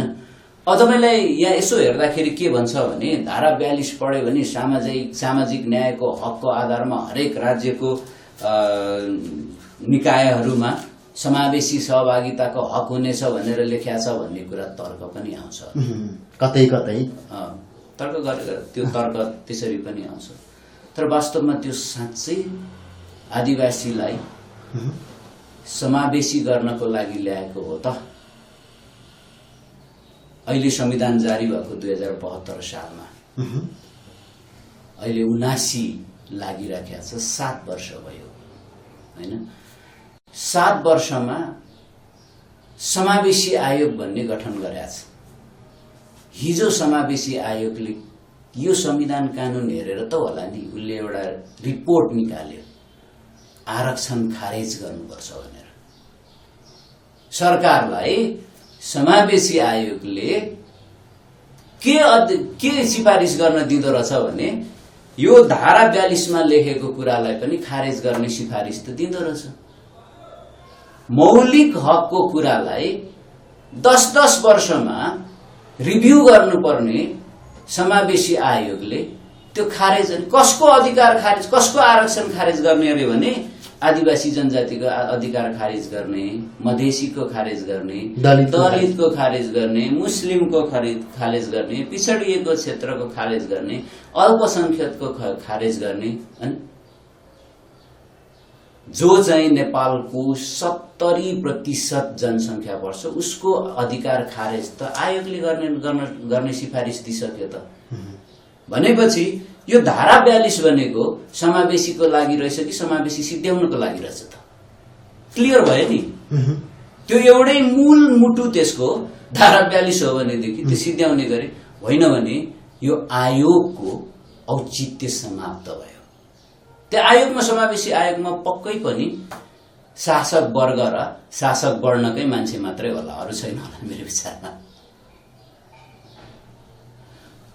अब त्यो आरक्षण खोसेपछि अस्ति सर्वोच्च अदालतले एउटा फैसला गर्यो। सर्वोच्च अदालतको फैसला हामी मान्छौं, मान्नलाई हामीले बाध्य छौं। अरूले मान्दैन, फेरि शासक वर्ग र शासक वर्णले मान्दैन। यो अदालतको फैसला, कानून, शासन, नीति अनि यो व्यवहार सबै मान्ने र सहने भनेको कि त आदिवासी जनजाति हो कि त दलित हो। बिचरा समाजको त्यो तल्लो तह र तबकामा भएका आदिवासी जनजाति र दलितहरूको त के छ, आवाजै सुनवाई हुँदैन नि, हैन? तपाईँ हेर्नुस् न, नवराज विकहरूले कमसेकम विवाह गर्दाखेरि जातीय छुवाछुतको कारण प्रेम गर्दाखेरि त्यो नै अभिशाप भयो, उसले बाँच्न पाउने स्थिति पनि रहेन। कलकलाउँदो उमेरको हत्या भयो, हैन? त्यसलाई राज्यले संरक्षण गर्यो। राज्यमा भएका यी शासक वर्ग र शासक वर्णकाहरूले संरक्षण गरे, त्यो कारबाही नहुने स्थिति भयो। अमान्य त सबै कानुन त हामीले मान्दिनै होला नि है। शासक वर्ण र शासक वर्गको साधारण हिसाबमा हेर्दाखेरि कति मोज मस्ती छ भन्ने कुरो एउटा ठाडो भाषामा भनौँ है। इन्ट्रेस्टिङ, हिजो शनिबारको दिन, हिजो होइन अस्तिको दिन शनिबारको दिन 4 गतेको दिन मेरो एउटा कार्यक्रम परेर अनामनगर आएको थिएँ। मैले दुईटा अचम्मको दृश्य देखेँ शनिबारको दिन है। एउटा मन्त्रालयको गाडी त्यो सडकको छेउमा आधा सडकमा आधा पेटीमा गरेर ढ्यासै हैन त्यो चितवनको एउटा मनमत्त एउटा गैडा थियो नि, जङ्गबहादुर के भन्ने नाम गरेको होइन, हात्ती हो कि त्यो चाहिँ राजमार्गमा सुतेर गाडी जाम गरेको जस्तो बसिरहेको रहेछ एउटा गाडी होइन मन्त्रालय। मैले यसो हेरेँ अनि जाँदाखेरि को चढेको रहेछ यो गाडीमा भनेको त्यहाँभित्र शासक वर्ग र शासक वर्णको बाट पर्ने मान्छे मन्त्री भएको उहाँ चाहिँ हुनुहुँदो रहेछ। नाम नलिउँ के मजा रहेछ शनिबारको दिन पनि भने। फेरि त्यो कार्यक्रमबाट 2 घण्टा पछाडि म निक्लेर आउँदाखेरि त्यो गाडी त्यहीँनिर थियो, जहाँनिर सर्वसाधारणले पार गर्यो भने ट्राफिकले त्यो गङ्गटा हालिदिन्छ क्या, त्यो चक्का विल लक गरिदिन्छ होइन। अनि त्यो गाडी त फेरि राम्रो हेरेको कालो सिसा लगाएको रहेछ, अगाडिबाट त देखिन्छ नि। 2 जना मान्छे मध्येमा 1 जना मात्रै छ। अनि त्यस पछाडि 1 जना ड्राइभर चाहिँ आलिशान सुत्या रहेछ क्या त्यहाँनिर। अनि गाडी चाहिँ चलिरहेको थियो त्यहाँ। अनि मलाई अचम्म लाग्यो, स्टार्टिङ भइरहेको, स्टार्टिङ होइन, गाडीको आवाज आइरहेको थियो। मैले राम्रो विचार गरेँ, गाडीको एसी चलिरहेको रहेछ, गर्मी थियो नि त। अनि यो शासक वर्ग र शासक वर्णको मान्छेलाई कति मोज रहेछ। तपाईँ हामीले खाइ नखाइ पेटमा लात लाएर, हाम्रो बालबच्चाको पेटमा लात लाएर तिरेको पैसाले, करले छुट्टीको दिनमा गाडी निकालेर अनि त्यस पछाडि त्यसरी मोजले उसको गाडी चालक ऊ पनि त्यसरी खर्च गरेर बस्दो रहेछ होइन। भनेपछि एउटा उदाहरण, यो जारको जस्तो, रुसको जारहरूको जस्तो स्थिति भयो। रुसमा के भएको थियो अरे भने तपाईको जनताहरू भोकै भएर चाहिँ आन्दोलन गरेर आउँदाखेरि अनि किन हल्ला गर्छन् तिनीहरू भनेर जार भनेको रुसको राजा सोद्धाखेरि यिनीहरूले खान पाएनन् रे। हिजो त्यो पार्टीमा उब्रेको जुठो सुठो छ देऊ न तिनीहरूलाई भन्थे जनतालाई। अहिले करिब करिब त्यस्तै स्थिति भएको छ। अनि म त्यहाँबाट फर्केर गएँ। राजा त्रिभुवनलाई पनि फर्केर जाँदाखेरि अर्को दृश्य गजब लाग्यो। शनिबारको दिन छ, मोटरसाइकल, सरकारी मोटरसाइकल कुदिरहेको छ। यसो हेरेको त त्यो सरकारी मोटरसाइकलमा श्रीमान छ, श्रीमती छ, बच्चा पनि छ। अनि के रहेछ भन्दाखेरि त सरकारी कामकाजमा गएर आ होला भन्ने। अब शनिबारको दिन के सरकारी कामकाज हुन्छ होइन। यसो कुरा गरेको त माइतमा भोज कस्तो थियो के थियो भन्दै कुरा गर्दै जाँदो रहेछ श्रीमान श्रीमती। माइतमा भोज खानको लागि सरकारी गाडी, सरकारी सेवा सुविधा प्राप्त गर्छन् यी शासक वर्ग र शासक वर्ण। सबैले होइन, फेरि एउटा कुरा हामीले बहुत विचार गर्नुपर्छ। यहाँ खस आर्यभित्रको बाहुन, क्षेत्री होइन देखि लिएर आदिवासी जनजातिका विभिन्न जात जाति, दलित, मधेसी, मुस्लिम सबैको समग्र राष्ट्र हो यो। यी केही सीमित त्यस्ता खालका व्यक्तिहरू जो शासन र सत्तामा छन्, जसले गर्दाखेरि कहिले कहिले सामाजिक सञ्जालमा आउँछ नि यो बाहुन क्षेत्रीले गर्दा बाहुन क्षेत्रीले गाली खानुपर्ने स्थिति आयो भनेर। तर सबै बाहुन क्षेत्रीहरू त्यस्ता छैनन्। हामी खास गरी आदिवासी जनजातिहरू, यो जस्तो यो संविधान लेख्दाखेरि पनि हामीले कुरा उठाएको थियौँ। आदिवासीको पहिचानको कुरा गर्दाखेरि त्यो पनि बहुत महत्त्वपूर्ण कुरा हुन्छ। जस्तो म लिम्बू समुदायको भएको हुनाले मेरो पहिचान के हो भने हामी चोकफुङ थिम गरेर गैर लिम्बूलाई पनि लिम्बू दाजुभाइ बनाउँछौँ। त्यो हाम्रो सांस्कृतिक पहिचान हो होइन। त्यसमा के हो भने कोही मान्छे आफ्नो बस्ने थाक थलो छैन, घर छैन, खाने केही उ छैन भनेदेखि आयो भने उनीहरूलाई दाजुभाइ बनाएर त्यो चाहिँ उनीहरूलाई बस्ने थाक थलो सबैको हामी व्यवस्था गरिदिन्छौँ र लिम्बू बनाउँछौँ। विशाल खनालले नेपालको कानुनी इतिहास भन्ने किताबमा लेख्नु भएको छ, लिम्बूहरूले त लडाईँ गरेर जितेकोलाई पनि चोखुङथिम गरेर हारेकाहरूलाई पनि सैनिकदेखि सबैलाई दाजुभाइ बनाउँथे र एउटा परिवार बनाएर राख्थे भन्थे। त्यो हाम्रो पहिचान हो। त्यसैले म लिम्बूको हिसाबले अथवा यो लिम्बूहरूको आदिवासीहरूको कानुनको वकालत गर्ने हिसाबले मैले भन्दाखेरि हामी त्यसमा विश्वास गर्ने हो। त्यही पहिचानलाई यो संविधानले खण्डित गरेपछि अहिले हामीले औंला उठाएर तिमीहरू आदिवासी जनजाति यस्ता, तिमीहरू खस आर्य यस्ता, तिमीहरू दलित यस्ता, मधेसी यस्ता, यो त जातै जातको झगडा बनाउने कुरा भएको छ। त्यसलाई नामेट गर्ने, यो सबैलाई समान हैसियत र समान अधिकार र समान सम्मान दिने गरी यो संविधान हामीले त्यसलाई बनाएनौँ भनेदेखि निरन्तर यो पहिलेदेखि भएको बहिष्करण यो निरन्तर हुन्छ। अनि यो 70% भाग नपाएपछि, जस्तो आरक्षण नपाएपछि, स्थान नपाएपछि कतिले पाउने भए? 30%ले पाउने भए। ती 30% को हुन्?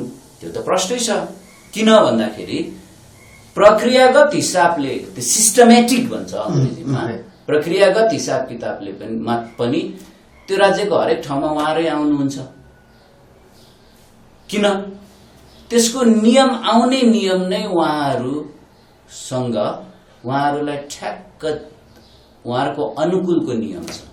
लोकसेवा तपाईँले खस नेपालीमा जाँच दिनुपर्छ, तपाईँले लेख्दै जानुभयो भने सिम्पल कुरा, जब तपाईँ मातृभाषा बोल्नुहुन्छ नि, मातृभाषा बोल्नेहरूले बोल्दाखेरि पनि स्त्रीलिङ्ग र पुल्लिङ्ग छुट्याएर बोल्दैनन्। जसरी खस यो नेपालीमा बोलिन्छ, बहिनी पनि आयो, भाइ पनि आयो, बहिनी आइन् त भन्दैन त्यो भाषाले।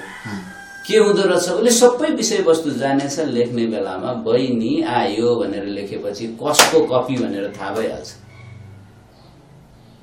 त्यो पहिलेदेखि यो पूर्वाग्रही, जातीय पूर्वाग्रही त नेपालमा छ। नेपालमा त्यो भएकै हुनाले त एउटा मात्रै जाति अगाडि बढ्या भने तान्ने त्यो भएको कुरा के हो भने यो सिस्टमेटिक तरिकाले नै अटोमेटिकल्ली एउटा मात्रै जाति समुदायको आउने भएको हुनाले यो 49वटा त्यस्ता प्रावधानहरू छन् यो संविधानमा, जसले गर्दाखेरि आदिवासी, जनजाति, मधेसी, दलितहरू बराबर हैसियतमा आउँदैन। अब अहिले डाटाहरूले के भन्छ भने अदालतमा, न्यायपालिकामा त कम से कम बराबर होइन, तलदेखि माथि जिल्ला अदालतदेखि सर्वोच्च अदालतसम्म हेर्यो भनेदेखि कम से कम 35% आदिवासी जनजातिको छ। 10% आदिवासी आउनलाई पनि 100 वर्ष लाग्छ अरे यो तरिकाले। भनेपछि एउटा मान्छेले तपाईको 10% आउनलाई संविधानले चाहिँ 35% गरेको। तपाईको एकजना मान्छेको आयु हैन, सरदर आयुको हिसाब किताब गर्ने भने 2 पुस्ता गएपछि मात्रै 10% आदिवासी जनजातिको न्यायपालिकामा प्रतिनिधित्व हुन्छ। यो त किन यस्तो भयो भन्दा सबैले जाँच दिन त पाइहाल्छ, न्याय सेवाको जाँच दिन पाइहाल्छ, लोकसेवाको जाँच दिन पाइहाल्छ, चुनावमा उठ्न पाइहाल्छ, हरेक कुरा गर्न पाइहाल्छ भनेर भनेको छ हैन। तर तपाईँ चुनावमा पार्टी खोलेर उठ्नुभयो भने कहिले पनि जित्दैन। किन जित्दैन? 2टा कारणले जित्दैन। एउटा, अस्ति प्रचण्डले भन्दै थियो एउटा चुनाव उठेर एउटा सांसद जित्नलाई 10 करोड खर्च गर्नुपर्छ भन्दै थियो।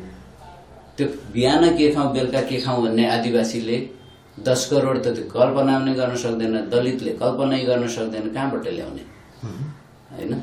अब यो स्थिति छ। अनि फेरि के हो भने यो समग्रमा यी सबै सिस्टमहरूले गर्दाखेरि स्वतः त्यो चाहिँ यस्तो खालको नियम छ, त्यो उहाँहरू अगाडि आउँछ। यो कानुनमा यसलाई डिफ्याक्टो रिजर्भेसन भन्छ।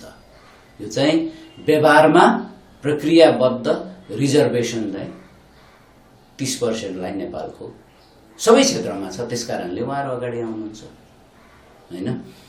यो कुनै व्यक्ति विशेषलाई लान्छना लगाइएको कुरा होइन। कमसेकम के हो भने 70% गरिब भयो भने 30% मात्रै धनी भयो भने देश त धनी हुँदैन होला नि। सबैजना धनी भयो भनेदेखि त तपाईँ हामी अहिले हरियो पासपोर्ट लिएर विदेश यात्रामा जाँदाखेरि कस्तो अपमान बोध गर्छौँ।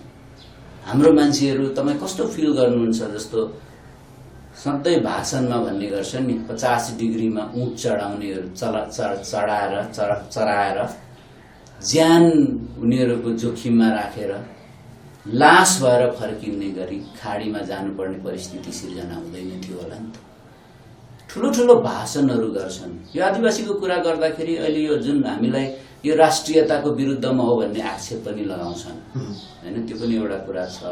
तर कुरा के हो भनेदेखि तपाईँ हामीलाई अहिले सबै तपाईँले यो नेपाल कसरी धनी हुने भन्ने आर्थिक विकास कसरी गर्ने भन्ने तपाईँले हेर्नुभयो भने जलस्रोत जलस्रोत जलस्रोत भन्छन्।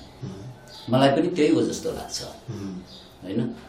तर जलस्रोत जति जम्मै कि इन्डियाको क्याप्चरमा छ कि चाइनाको क्याप्चरमा छ कि युरोपियनको क्याप्चरमा छ कि अमेरिकनको क्याप्चरमा छ कि चाहिँ त्यो जलमाफियाहरू 2-4 जनाको क्याप्चरमा छ। त्यो जलमाफियाहरू कि राजनीतिमा छ कि कर्मचारी तन्त्रमा छ कि अलि यो चाहिँ व्यापारीहरू छन् होइन।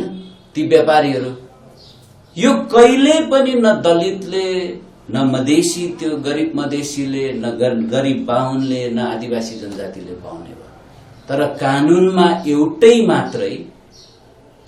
मात्रै भूमि सम्बन्धीको अधिकार अहिलेसम्म दिएको समूहको रूपमा दिएको अन्तर्राष्ट्रिय कानूनले र सबै देशको कानूनहरूले दिएको भनेको आदिवासी जनजातिलाई मात्रै हो। नेपालमा चाहिँ खोसेको छ। नेपालमा खोसेको छ। कहिले तपाईँको त्यो पहिला राणा शाहको पालामा तपाईँको के अरे यो बिर्ता कुश बिर्ता र के बिर्ता भनेर खोसिदिए। जागिर दिने भनेर जागिर भनेर खोसिदिए आदिवासी जनजातिको भूमि होइन। अहिले चाहिँ यो जलविद्युत विकास गर्ने भनेर खोसिदिँदैछ। अहिले खोज्ने काम भनेको विकासको नाममा भइरहेछ। खोज्ने जग्गा जमिन त त्यही आदिवासी जनजाति र त्यही निमुखाहरूको हो होइन। त्यो दलितको हो, त्यो निमुखा क्षेत्री बाहुनको हो, जो बोल्न सक्दैन उसैको जग्गा जमिन खोसिरहेको छ। त्यो जग्गा जमिन खोसेर कसलाई दिएको छ भन्दा जलमाफियालाई दिएको छ होइन। प्राधिकरणका कर्मचारीहरू ठुला र एकदम राम्रा चिल्ला गाडी चढाएका छन्। एकदम बढी उनीहरू तलब खाएर बसेका छन्। त्यहाँबाट कमिसन नेताले खाछ। यी सबै यिनीहरूले गरेका छन्। त्यो आम जनताले के पाछ? गुमाउने कुरा मात्रै भएको छ। त्यसलाई रोक्नको लागि कानुनी रूपमा आदिवासी जनजातिलाई मात्रै त्यो हक र हैसियत छ। पछि अरूलाई देलान्। तर राज्यसँग लड्ने र यी विदेशी जसले अर्काको देशमा गएर त्यहाँको सरकारको मिलेमतोमा त्यो क्याप्चर गरेर भूमि खोसेका छन्, यो जल जमिन खोसेका छन्, यो खोला क्याप्चर गरेका छन्, त्यसको विरुद्धमा मुद्दा लड्ने हैसियत चाहिँ आदिवासीलाई मात्रै कानुनी हिसाबमा छ, अन्तर्राष्ट्रिय रूपमा।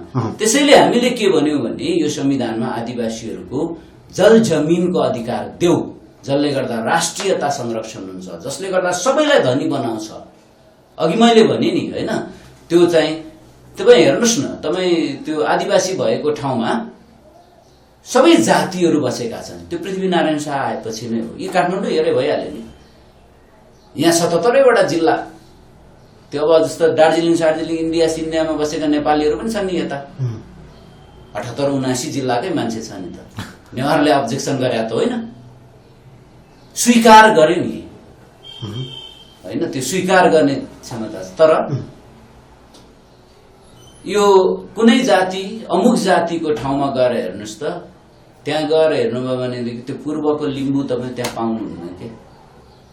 किन भन्दा उनीहरूले डाइभर्सिटीलाई कल्चरली नै मानसिक रूपमा नै एक्सेप्ट गर्दैन। यस्तो खालको ब्युटी अफ डाइभर्सिटीलाई पनि एक्सेप्ट गर्दैन। त्यो यो संविधानले पनि त्यसैलाई, त्यसैको परिणति यसले त्यो गरेन। त्यसकारणले यी सबै कुराहरूलाई हैन, अब यो जस्तो के गर्ने त। अब अर्को एउटा विषयमा यो सर्वोच्च 5 वटा धाराले अब यो अर्को चाहिँ यो एकल जातिको कुरा एकल जातीय सर्वोच्चता कायम गर्ने 5 वटा यसमा प्रावधान छन्। त्यो भनेको सपाट अघि मैले व्याख्या गरिसके 5 वटा यस्ता प्रावधान छन् जसमा खस आर्य भनेर हैन सर्वोच्चता कायम गरिएको छ। दशनामी ठकुरी सन्यासी भनेर क्याटेगोरिकल्ली उहाँहरूले लिपिबद्ध गर्नुभयो। त्यसो भए 59 वटा आदिवासी जनजाति प्रतिष्ठान ऐनमा सूचीकृत भएका छन्। कयौं आदिवासीहरू सूचीकृत हुन बाँकी छन्। तिनीहरूको नाम पनि त यहाँ लेखेको भए हुन्थ्यो होला नि अनुसूचीमा। दलितहरू भित्र पनि थुप्रै ग्रुपहरू छन् नि, तिनीहरूको पनि त अनुसूचीमा लेखेको भए हुन्थ्यो नि। मधेसीहरू पनि त थुप्रै छन् नि, उनीहरूको पनि त लेखेको भए हुन्थ्यो नि। मुस्लिमहरूमा पनि त होला नि त त्यहाँभित्र थुप्रै ग्रुपहरू, त्यो पनि त लेखेको भए हुन्थ्यो नि। त्यसो गरेको भए कमसे कम अंश कति कति पाउने भन्ने कुरामा त क्लियर हुन्थ्यो होला नि। अब अहिले त समावेशी आयोगले खस आर्यमा पनि कति जाति पर्छ भनेर खै कति 50-60-100 जतिको लिस्ट निकालेको छ अरे। अब त्यो प्रत्येकलाई चाहियो उहाँहरूलाई।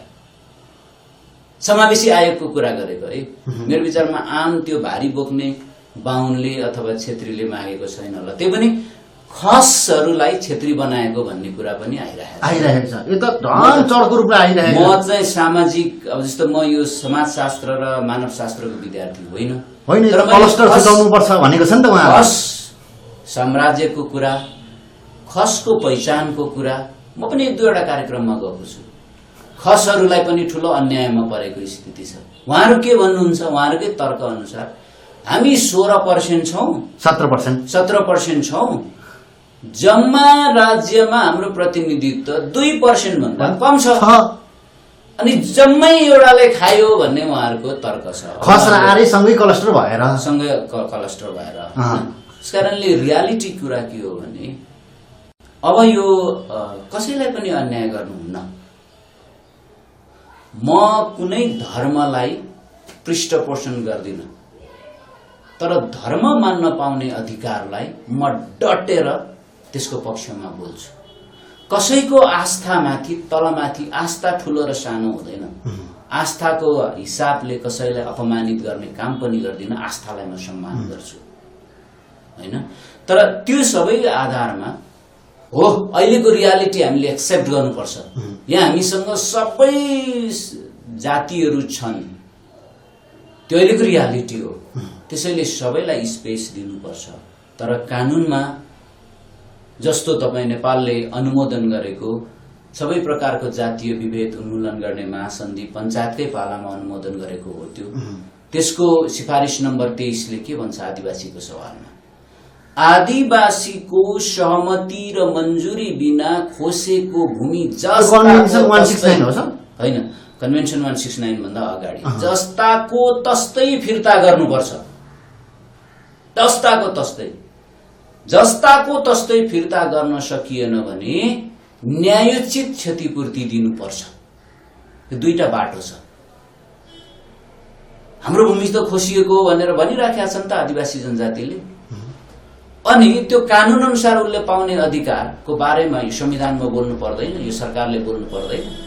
त्यसकारणले यो तपाईको जतिसुकै विश्वको सर्वोत्कृष्ट संविधान भनेर त्यो चाहिँ जतिसुकै दन्त बजाए गरे पनि त्यो जतिसुकै त्यो दुन्दुबी बजाए पनि यो सर्वोत्कृष्ट संविधान हो। तर प्रदीप गिरिजीले भन्नुभएको जस्तो शासक वर्ग र शासक वर्णको लागि सर्वोत्कृष्ट संविधान हो। र प्रदीप गिरिजीले नै भन्नुभएको अनुसार 70% शासक वर्ग र शासक वर्णमा पर्दैनन्। अब खसहरूको तर्क र उहाँहरूको पीडाको आधारमा भन्ने हो भने अझै खसहरूलाई त दिँदै नदिएको रहेछ। 17% पनि निकालिदिने भएपछि 12% को कुरा रह्यो। अब 12% भित्र पनि जो भारी बोक्ने समुदायको जसले कहिल्यै पनि राज्यमा देखेकै छैन त्यस्तो खालको मोज मस्ती गरेकै छैन तिनीहरूको गर्यो भनेदेखि त 3-4% मात्रै बाँकी रहने रहेछ। साक्यले जहिले 5% भन्नुहुन्छ कि मलाई थाहा छैन डाटा हेराउँदा यो त्यो 4-5% हो भने पनि 4-5% हो भने पनि म 2014 मा अमेरिका गएको थिएँ है। यो शासक वर्ग र शासक वर्णकाहरूको जो पहिले नेपालको ब्युरोक्रेसीमा थिए, जो राजनीतिमा थिए, अधिकांशले न्युयोर्कमा अमेरिकामा सेटलमेन्ट गरेका छन्, ग्रीन कार्ड ल्याएका छन्। यिनीहरू यस्तो ठुलो राष्ट्रवादी छन्। फेरि अस्ट्रेलियामा त्यस्तै छ, क्यानाडामा त्यस्तै छ, क्यानाडामा त्यस्तै छ, युरोपमा त्यस्तै छ। मलाई लाग्छ यो पहिले पनि मैले भनेको थिएँ, जुन दिन यो यो यो यो यो जातिवादको हिसाब किताब कुरा आउँछ नि, यो 5% को हिसाब कुरा क्लियर भएर आउँछ नि, म यो भियतनाम वार सकिने बेलामा जब दक्षिण भियतनामले हारेपछि अमेरिकाले त्यहाँका शासन प्रशासन गर्नेहरूलाई र त्यहाँका त्यो दक्षिणका केही जनताहरू 60,000 जतिलाई प्लेन चढाएर लगेका थियो।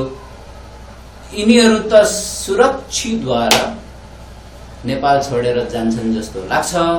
न यिनीहरूलाई देशको माया छ, न जनताको माया छ। त्यस्तोहरूले जालझेल गरेर बनाएको 2-4 जनाले लेखेको यो संविधान बहुसंख्यक, चाहे त्यो आदिवासी जनजाति होस्, चाहे त्यो मधेसी होस्, चाहे त्यो दलित होस्, चाहे त्यो मुस्लिम होस्, चाहे त्यो महिला होस्, चाहे त्यो खस आर्य नै किन नहोस्, त्यसलाई यो संविधानले न्याय गर्दैन। त्यसलाई न्याय गर्नको लागि यो संविधान पुनर्लेखन गर्नुपर्छ। एउटै मात्र समस्याको समाधान। संशोधनले हुनेवाला छैन। पुनर्लेखन के गर्ने? ठ्याक्कै सबै पहिले जहाँबाट प्रक्रिया बिग्रेको छ, रिस्टोरेसन, जहाँबाट जालझेल भएको छ त्यहीबाट सुरुवात गर्नुपर्छ। उदाहरणको लागि यसको नामैबाट सुरुवात गर्नु पर्यो। किन भन्दाखेरि जहिले पनि यो प्रतिगामीहरूले गणतन्त्र मन परेको छैन।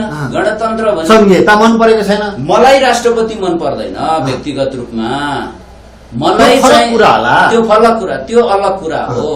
राष्ट्रपति भनेको जनताको छोरा वा छोरी हो। जन्मसिद्ध त्यो कहिले त्यो राजा भएर बस्ने त्यो मोनार्की सिस्टम होइन। राजा विष्णु भगवानको अवतार होइन भन्ने त्यो होइन हैन। तर त्यो कुरा किन च्यालेन्ज गरिरहेको छ भने यो संविधानको नामै खराब छ। नेपालको संविधान भनेर 2072 भनेको छ। यो पञ्चायतको संविधान पनि त्यस्तै नेपालको संविधान भन्थ्यो। यो संविधानको नाम के हुनु पर्थ्यो भने हामीले यहाँ विश्लेषण गरेर अरू देशको जुन देशको गणतन्त्रको संविधान छ, जुन अभ्यास भएको छ, त्यसमा चाहिँ यो चाहिँ संघीय गणतन्त्र नेपालको संविधान 2072 भनेर लेख्नु पर्थ्यो। त्यो लेखेपछि गणतन्त्र र संघीयता त्यसको कुनै त्यसलाई विरोध गर्ने, त्यो सैद्धान्तिक रूपमा विरोध गर्ने। त्यही भएर त केपी ओली सरले हाम्रो केही वर्ष अगाडि संहिता नै हटाएर उहाँले नेपाल मात्र राखिदिनु पनि भयो नि त। कुनै नेपालको नेताले त इन्डियाको कसैले भनिदिएछ अरे तिमी त इन्डियाकै प्रधानमन्त्री हुन सक्ने तिमीलाई क्षमता छ भनेपछि इन्डिया र नेपाल गाभ्नुपर्छ भनेर पनि बोलेको थियो अरे भन्ने कुरा आउँछ। नाम नतोकौँ है। त्यसकारणले यो उहाँले के भन्नुभयो भन्ने कुरा आफू नरहेपछि कोही नरहोस् भन्ने हिसाबको तर्कसँग के भन्नु मतलब छैन हैन।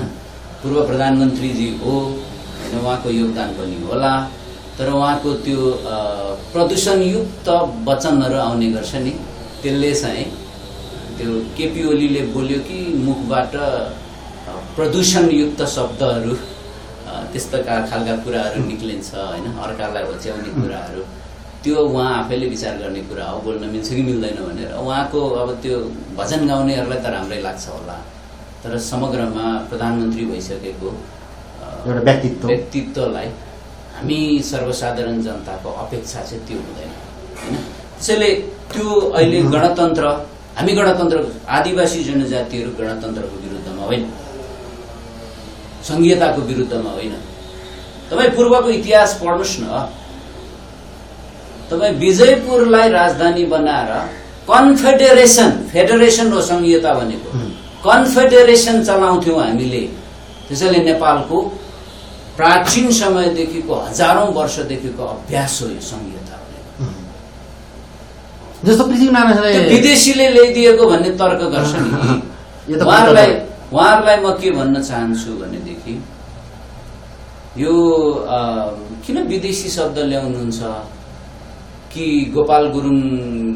डाक्टर गोपाल गुरुङले भने जस्तो शरणार्थीहरूले चलाएको सरकार, शरणार्थीहरू आएर गरे भनेको त्यो घरिघरि त्यो सर्पले सर्प खुट्टा देख्छ भने जस्तो हो। त्यो चाहिँ उहाँले त्यही भन्न खोजे हो कि होइन? त्यस्तो त होइन होला मेरो विचारमा, होइन? जसको पहिचान भारतीय मूल समाजसँग मिल्छ, होइन? जसको धर्म भारतको अहिले जुन भारतको सत्तारूढ पार्टीले जसले चाहिँ आफ्नो नाम नतकाउँ अहिले उसले राजनीतिको प्रमुख अभिष्ट भनेर त्यो धर्मलाई अगाडि सारेको छ, त्यहीसँग मिल्छ, होइन? अब यो म धेरै विद्वान होइन, तर मैले एउटा सामान्य कानुनको विद्यार्थीको हिसाबले पढ्दाखेरि मैले सुनेको चाहिँ यो अर्को पनि एउटा कुरा आएको छ कि पूर्वीय दर्शन भनेर खुब कुरा गर्छन्, होइन? भारतीयहरू पनि विद्वानहरू, भारतीयहरूले पनि हाम्रो भारतमा भएको सबै कुराहरू धर्मदेखि संस्कारदेखि हाम्रो दर्शन सिद्धान्त पूर्वीय दर्शन भन्छ, इस्टर्न फिलोसफी भन्छन्। चाइनिजहरू पनि फेरि हाम्रो इस्टर्न फिलोसफी नै भन्छ, होइन? अब यो नेपालकोले चाहिँ त्यो चाइनाको इस्टर्न फिलोसफी भनेको हो कि पूर्वीय दर्शन भनेको हो कि इन्डियाको पूर्वीय दर्शन भनेको हो हामीलाई थाहा छ। तर हामीले आदिवासीहरू हामी प्रष्ट छौँ। हामीले भनेको आदिवासीवाद हो। आदिवासीवाद भनेको यो ठाउँको, यो भूमिको न त्यो इन्डियासँग मिल्छ, न त्यो चाइनासँग मिल्छ, न युरोपसँग मिल्छ, न त्यो चाहिँ अमेरिकासँग मिल्छ। ती अमेरिका युरोपदेखि आएका उपनिवेशवादीहरूले संसारभरि आदिवासीहरूलाई उपनिवेश खडा गरेर हैकमवाद लादेर शासन गरेको जसरी नेपालमा अहिले त्यो भोगिरहेका छौँ त्यसैको कुराहरू, त्यसको विरुद्धमा आदिवासीहरूले संयुक्त राष्ट्र सङ्घसम्म जुझिराखेका छन्, होइन? अमेरिकासँग जुझिराखेका छन्। यो बस्ने यहाँको शासकहरूले जस्तो इन्डियाको गुलामी गर्ने, चाइनाको शासकको गुलामी गर्ने, हामीसँग इन्डियाको जनतासँग कुनै समस्या छैन, पिपल टु पिपल रिलेसन छ। चाइनाको जनतासँग कुनै समस्या छैन, अमेरिकाको जनतासँग हाम्रो कुनै समस्या होइन। तर हाम्रो सरकारमा बस्ने, सत्तामा बस्ने यी शासक वर्ग र शासक वर्णले जसरी पाउ मोल्ने काम गरिराखेका छ इन्डियाको सरकारको, चाइनाको सरकारको, के अरे युरोपको सरकारको, अमेरिकाको सरकारको, त्यस्तो खालको सिद्धान्त, त्यस्तो खालको सोच र त्यस्तो खालको व्यवहार आदिवासीवादमा हुँदैन र त्यो आदिवासीले गर्दैन। अब हामी कार्यक्रमको अन्तिम चरणमा छौँ। मैले एकदमै सोध्नु खोजेको र बुझ्नु खोजेको, तपाईँले जे भन्नुभयो नि, यो एउटै कुराको समाधान भनेको संविधान पुनर्लेखन भन्नुभयो। तपाईँले जे कुरा माग गरिरहनु भएको छ त्यो कुरा त संविधानमा कतिवटा दर्ज गरेको कुरा, मौलिक अधिकार त अहिले राज्यले यसलाई चाहिँ किनारा लगाइराखेको अवस्थामा, मार्जिनलाइज्ड गरिरहेको अवस्थामा पुनर्लेखन होला त? के छ तपाईँको आशा? मलाई के लाग्छ भने जति हामीले समाधान त्यो हो पुनर्लेखन, यसमा एकदम म एग्री भएँ। तर के यो शासक र यो शासन वर्णले, म तपाईँले एउटा गम्भीर प्रश्न गर्नुभयो। म कानुनको विद्यार्थी, म संविधानको पनि विद्यार्थी, र मैले हेर्ने कुरा के हो भने शान्तिपूर्ण तरिकाले संवैधानिक पाटोबाट, संवैधानिक मार्गबाट, कानुनी मार्गबाट अथवा वैधानिक मार्गबाट के उपाय छ त्यो भन्ने हो। समाधान के छ, समाधान के छ त्यो मैले भन्ने, विकल्प के छ, होइन? विकल्प के हो, होइन? अब मैले यतिका लामो कुरा गरिसकेपछि, होइन, जसरी उहाँहरूले आदिवासी खास गरी आदिवासी र मधेसीलाई लक्षित गरेर उहाँहरूले संविधानमा व्यवस्था राख्नुभयो त्यसको विरुद्धमा। उदाहरणको लागि धारा 18 को स्वतन्त्रताको अधिकारको कुरालाई हेरौं। धारा 25 लाई पनि हेरौं न। धारा 18 मा राजनैतिक दल खोल्ने स्वतन्त्रता छ। धारा 18 मा विचार र अभिव्यक्तिको स्वतन्त्रता छ।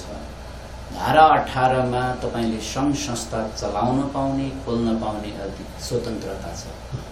तर त्यो स्वतन्त्रतालाई बन्देज गर्ने कुराहरुमा एउटा शब्द राखिएको छ, त्यो चाहिँ जातीय रूपमा विद्वेष र समाजमा विद्वेष खडा गर्ने हैन, त्यस्तो कुरालाई बन्देज लगाउने भने चाहिँ त्यस्तो खालको त्यो तपाईको के हो त भाषिक सांस्कृतिक पहिचानको कुराहरूले समाजमा जातीय विद्वेष हैन साम्प्रदायिक हैन समाजमा एकता खलबलाउने भनेर प्रत्येक लेख चाहे त्यो यो शासक जाति र शासक वर्णको पृष्ठपोषण गर्ने वकिल होस्, पत्रकार होस् अथवा बुद्धिजीवी होस्, केसँग जोड्छ जातीय विद्वेष र यो चाहिँ खलबलाउने समाज खलबलाउने कुरा भन्दा त आदिवासी र मधेसीको मुद्दासँग जोड्छ। अनि आदिवासी र जनजाति मधेसीलाई सिधै तिमीहरूलाई यो हो भनेर पनि तिमीहरू विखण्डनकारी हो पनि भने, आत्मनिर्णयको स्वायत्तताको अधिकार माग्दाखेरि विखण्डनकारी पनि भने तोकेर। अनि संविधानमा उनले राजनीतिक पार्टी खोल्न नपाउने, त्यसको विरुद्धमा राजनीतिक पार्टी खोल्न, त्यसबाट मुक्त हुनलाई राजनीतिक पार्टी खोल्न पाउँदैन हैन। अनि त्यसपछि केबाट आदिवासीको पहिचान सहितको राजनीतिक अधिकार उपभोग गर्नलाई तपाईले पार्टी खोल्न पाउनुहुन्न, एनजीओ पनि खोल्न पाउनुहुन्न, संघ संस्था पनि खोल्न पाउनुहुन्न, चलाउन पनि पाउनुहुन्न भनेपछि अनि अहिले त्यो आदिवासी लक्षित गरेर यो संविधान राखिराख्ने हो भने अहिले आदिवासीले बुझेका छैनन्।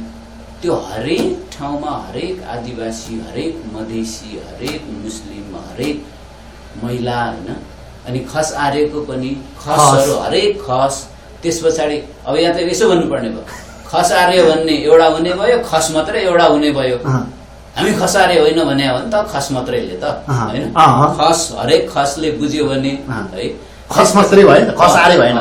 अनि त्यो यतापट्टिको बाहुन क्षेत्र बाहुनहरू भित्रको पनि जो सोझो निमुख बाहुनहरूले यी कुरा बुझे भने हैन, अनि त्यस पछाडि यो संविधानको विरुद्धको कुरा मात्रै हुन्छ कि हैन, भोलि गएर अर्को कुरा सिर्जना हुन्छ। जस्तो उदाहरणको लागि भाषिक विभेद छ, विवादै भएन हाम्रो हैन, हामीले यत्रो कुरा गर्यौं। भाषिक विभेद भयो भनेर बांग्लादेश अहिले जुन जति बेला पूर्वी पाकिस्तान थियो 56% बंगला भाषीहरूले हाम्रो बंगाली भाषालाई पनि मान्यता देऊ, सरकारी कामकाजको भाषा बनाऊ, हामीलाई समान हैसियत देऊ भनेर सामान्य भाषिक आन्दोलन सुरुवात गरेको हो पाकिस्तानसँग। पाकिस्तानको शासकले त्यो सुनेन। परवेज मुशर्रफले आफ्नो किताबमा लेख्नु भएको छ, उहाँले त्यो आन्दोलन चल्दै जाँदाखेरि पछि हतियार बन्द आन्दोलन भयो, जसमा त्यो आन्दोलनले क्रान्ति ल्यायो अनि नयाँ बांग्लादेश जन्मियो।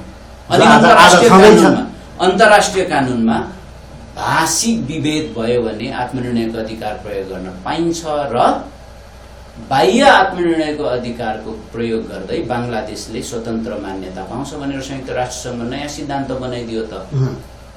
अनि अहिले हामीले भाषिक विभेद छ, समानताको यहाँ असमान हैसियत देऊ भन्दा राष्ट्रिय एकता बलियो बनाउनु पर्छ भनिरहेका छौं नि हामीले मागेको त राष्ट्रभित्र नै स्वायत्तता र स्वशासनको कुरा गर्दैछौँ नि हैन। अनि त्यसो गर्दै गर्दाखेरि उहाँहरु चाहिँ देश टुक्रिन्छ भन्नुहुन्छ। उहाँहरुको कारणले नदिदा देश टुक्रेको बांग्लादेश, समान व्यवहार नगर्दाखेरि देश टुक्रेको बांग्लादेश नजिकै भयो। अलि टाढा तर हाम्रोसम्म आउँछ। अहिले त एकदम ग्लोबलाइज दुनिया छ हैन। तपाईको हेर्नुस् न युक्रेनको अहिलेको क्राइसिस 2019 मा त्यो भिक्टर यानुकोभिचले जति बेला त्यहाँको यो डनबास खार्किभ लगायतको क्षेत्रको अहिले जहाँनिर लडाई भइरहेको छ रुसी भाषीहरू बस्ने त्यो अल्पसंख्यक रुसी भाषीहरू 30% उनीहरूलाई उनीहरूको भाषा बोल्दाखेरि यो युक्रेनको भाषाको राष्ट्रिय सरकारी भाषाको यो ठ्याक्कै नेपालकै जस्तो सरकारी भाषाको विरुद्धमा भयो, एकता खलबलियो भनेपछि अहिले त्यो खोसिदियो। जब खोसेर अहिले परिस्थिति के भइरहेछ, त्यो युक्रेन र रुसको झगडाले गर्दा अहिले हामीले यति महँगोमा पेट्रोल किन्नु परेर गाडी सबै कुरा तहस नहस, अहिले त तेस्रो विश्वयुद्ध होला कि भन्ने परिस्थिति सृजना भयो। त्यसकारणले यहाँनिर हामीले उठाइरहेको भाषिक विभेदको कुरा यसलाई चर्काउने काम जुन गरिराखेको छ यो संविधानले र यो शासनमा चलाउनेहरूले, त्यसले या त बङ्गलादेशतिर कुदाउँछ कि युक्रेनतिर कुदाउँछ। त्यो चाहिँ मलाई त्यो भविष्यले बताउला, तर हुँदैन, मिति नतर्कौं हैन, त्यो नगरौं। त्यो गर्ने हाम्रो कुरा पनि त्यो हाम्रो कुरा हो, त्यो परिकल्पनामा नराखौं। अहिले यो हाम्रो भूमि हो, नेपाल हामी सबै नेपालीको हो। यहाँ भित्र एउटाले अर्कोलाई औँला ठडाएर र एकले अर्कोलाई हैन दुर्वचन बोल्ने, एकले अर्कोलाई जहिले पनि झगडा गर्ने, यो कुरा सदा सदाको लागि समाप्त पार्ने हो भने अब एउटै उपाय यो संविधानमा, यो सिम्पल कुरा हो। संविधान तपाईको 7वटा संविधान हामीले लेखिसक्यौं। अब 18 लेख्दाखेरि के होला र हैन, अनि त्यो मात्रै हो। आज सबैलाई सम्मानता हुन्छ भने, शान्ति हुन्छ भने, समृद्धि हुन्छ भने, विकास हुन्छ भने किन नगर्ने? तर जे हामीलाई जे कुराले घुचिराखेको छ, जे कुराको पीडा छ, त्यो सबै कुराहरूलाई हुन्छ 100% गरिन्छ भन्ने कुरा हुँदैन, तर मूलभूत कुराहरू, मुख्य कुराहरूलाई छोड्नु हुँदैन।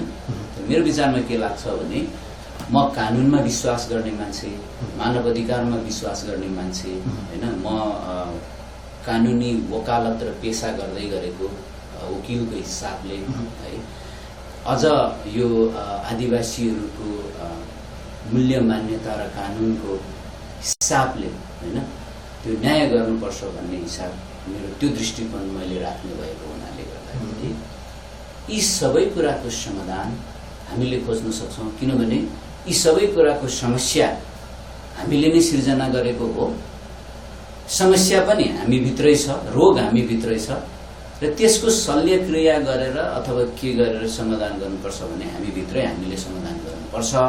यो यसरी जानुपर्छ। त्यसको लागि अब मेन चाबी चाहिँ सत्ता पक्षमा, यो सरकारमा बस्नेहरूकै शासकहरू, प्रदीप गिरीले भने जस्तै, प्रदीप गिरीज्यूले भन्नुभएको जस्तै, आज मलाई उहाँको सम्झना आइरहेको छ। के भन्नुभएको होला त्यति बेला त मैले नबुझेको, यो शासक वर्ग र शासक वर्ण, त्यसमध्येको पनि त्यो एकदम तरमाराहरू छन् नि त्यहाँभित्र, ती तरमाराहरूलाई हैन, तरमारा त हैन, यी ज्यानमारा पनि हुन् हैन, त्यस पछाडि जनतामारा पनि हुन्, देशमारा पनि हुन् हैन, के मारा हुन्।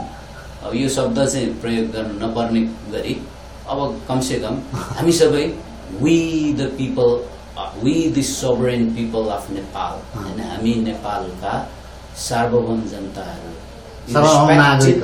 नागरिकहरू, irrespective of caste, creed, ethnicity, faith, language, identity, culture, whatever, हैन, हामी नेपालका सार्वभौम नागरिकहरू जसको विविध भाषा, विविध धर्म, विविध जात पहिचान, के कुराहरू, अथवा सबै भाषा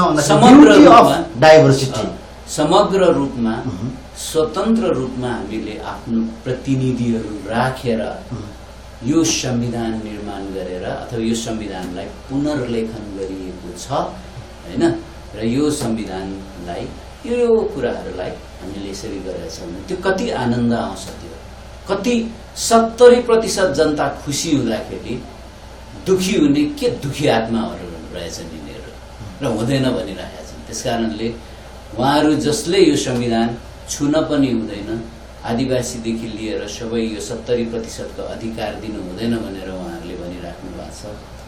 उहाँहरूलाई म दुखी आत्मा जस्तो लाग्छ। यो सबैले अधिकार पाउँदा सबै सुखी हुँदाखेरि उहाँहरू पनि पक्कै पनि सुखी हुनुहुन्छ।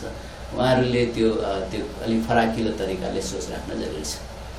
एकदम घनीभूत रूपमा एकदम गहिराइ बोकेर अन्तर संवाद गरियो र एकदम व्यस्तता बिचमा अमूल्य समय दिनुभयो र संविधानको विषयमा राज्यले कसरी हामीलाई मार्जिनलाइज गरेको छ भन्ने विषयमा एकदमै हामीले गहिरो रूपमा छलफल गर्यौं र समय दिनुभएकोमा संवाद गर्नुभएकोमा धेरै धेरै धन्यवाद। यहाँलाई पनि अन्त्यमा यो संविधान तपाईहरुले प्रत्येक धारालाई सबै जनताले क्रिटिकली आलोचनात्मक हिसाबले आफ्नो समस्यासँग जोडेर अरु देशको अभ्यास के रहेछ त्यो पनि खोजी गरेर तपाईको पीडालाई पनि बुझेर कसरी सम्बोधन गर्न सकिन्छ त्यसलाई अध्ययन गरिदिनुस्। मैले बोलेको कुराहरूले तपाईहरुलाई त्यसमा सहमत हुनुपर्छ भन्ने जरुरी भएन। विमति छ भने पनि तपाईहरुले त्यसको कमेन्ट गरिदिनुस् हैन। आगामी दिनमा मैले कुनै गलत बोलेको रहेछु भनेदेखि म सामान्य कानुनको विद्यार्थी मात्रै हो। मैले देश र जनताको लागि सधैँ अन्याय हुन्छ भनेदेखि चाहे त्यो स्वर्गमा जाने बाटो रहेछ र त्यहाँ जानुपर्ने रहेछ भने त्यहाँ पनि पुग्ने, नरकमै जानुपर्ने बाटो रहेछ र त्यहाँ जान सकिने रहेछ भने त्यहाँसम्म गएर म त्यसको विरुद्धमा बोलिरहने, किनभने वकिलको धर्मै त्यही हो हैन। त्यो चाहिँ अन्यायको खिलाफमा बोल्नुपर्ने र त्यो भएको हिसाबले त्यसमा पनि आदिवासीहरू, मधेसी, दलित सबैको आवाजलाई अन्यायको विरुद्धमा बोल्नलाई लागिरहेको प्रतिबद्ध भएको हुनाले त्यो कुराहरू राख्ने अवसर दिनुभयो। यहाँको यो लोकप्रिय च्यानल र यहाँ समेतलाई उत्तरोत्तर प्रगतिको कामना गर्दै म बिदा हुन चाहन्छु। हस्, नगेन्द्र।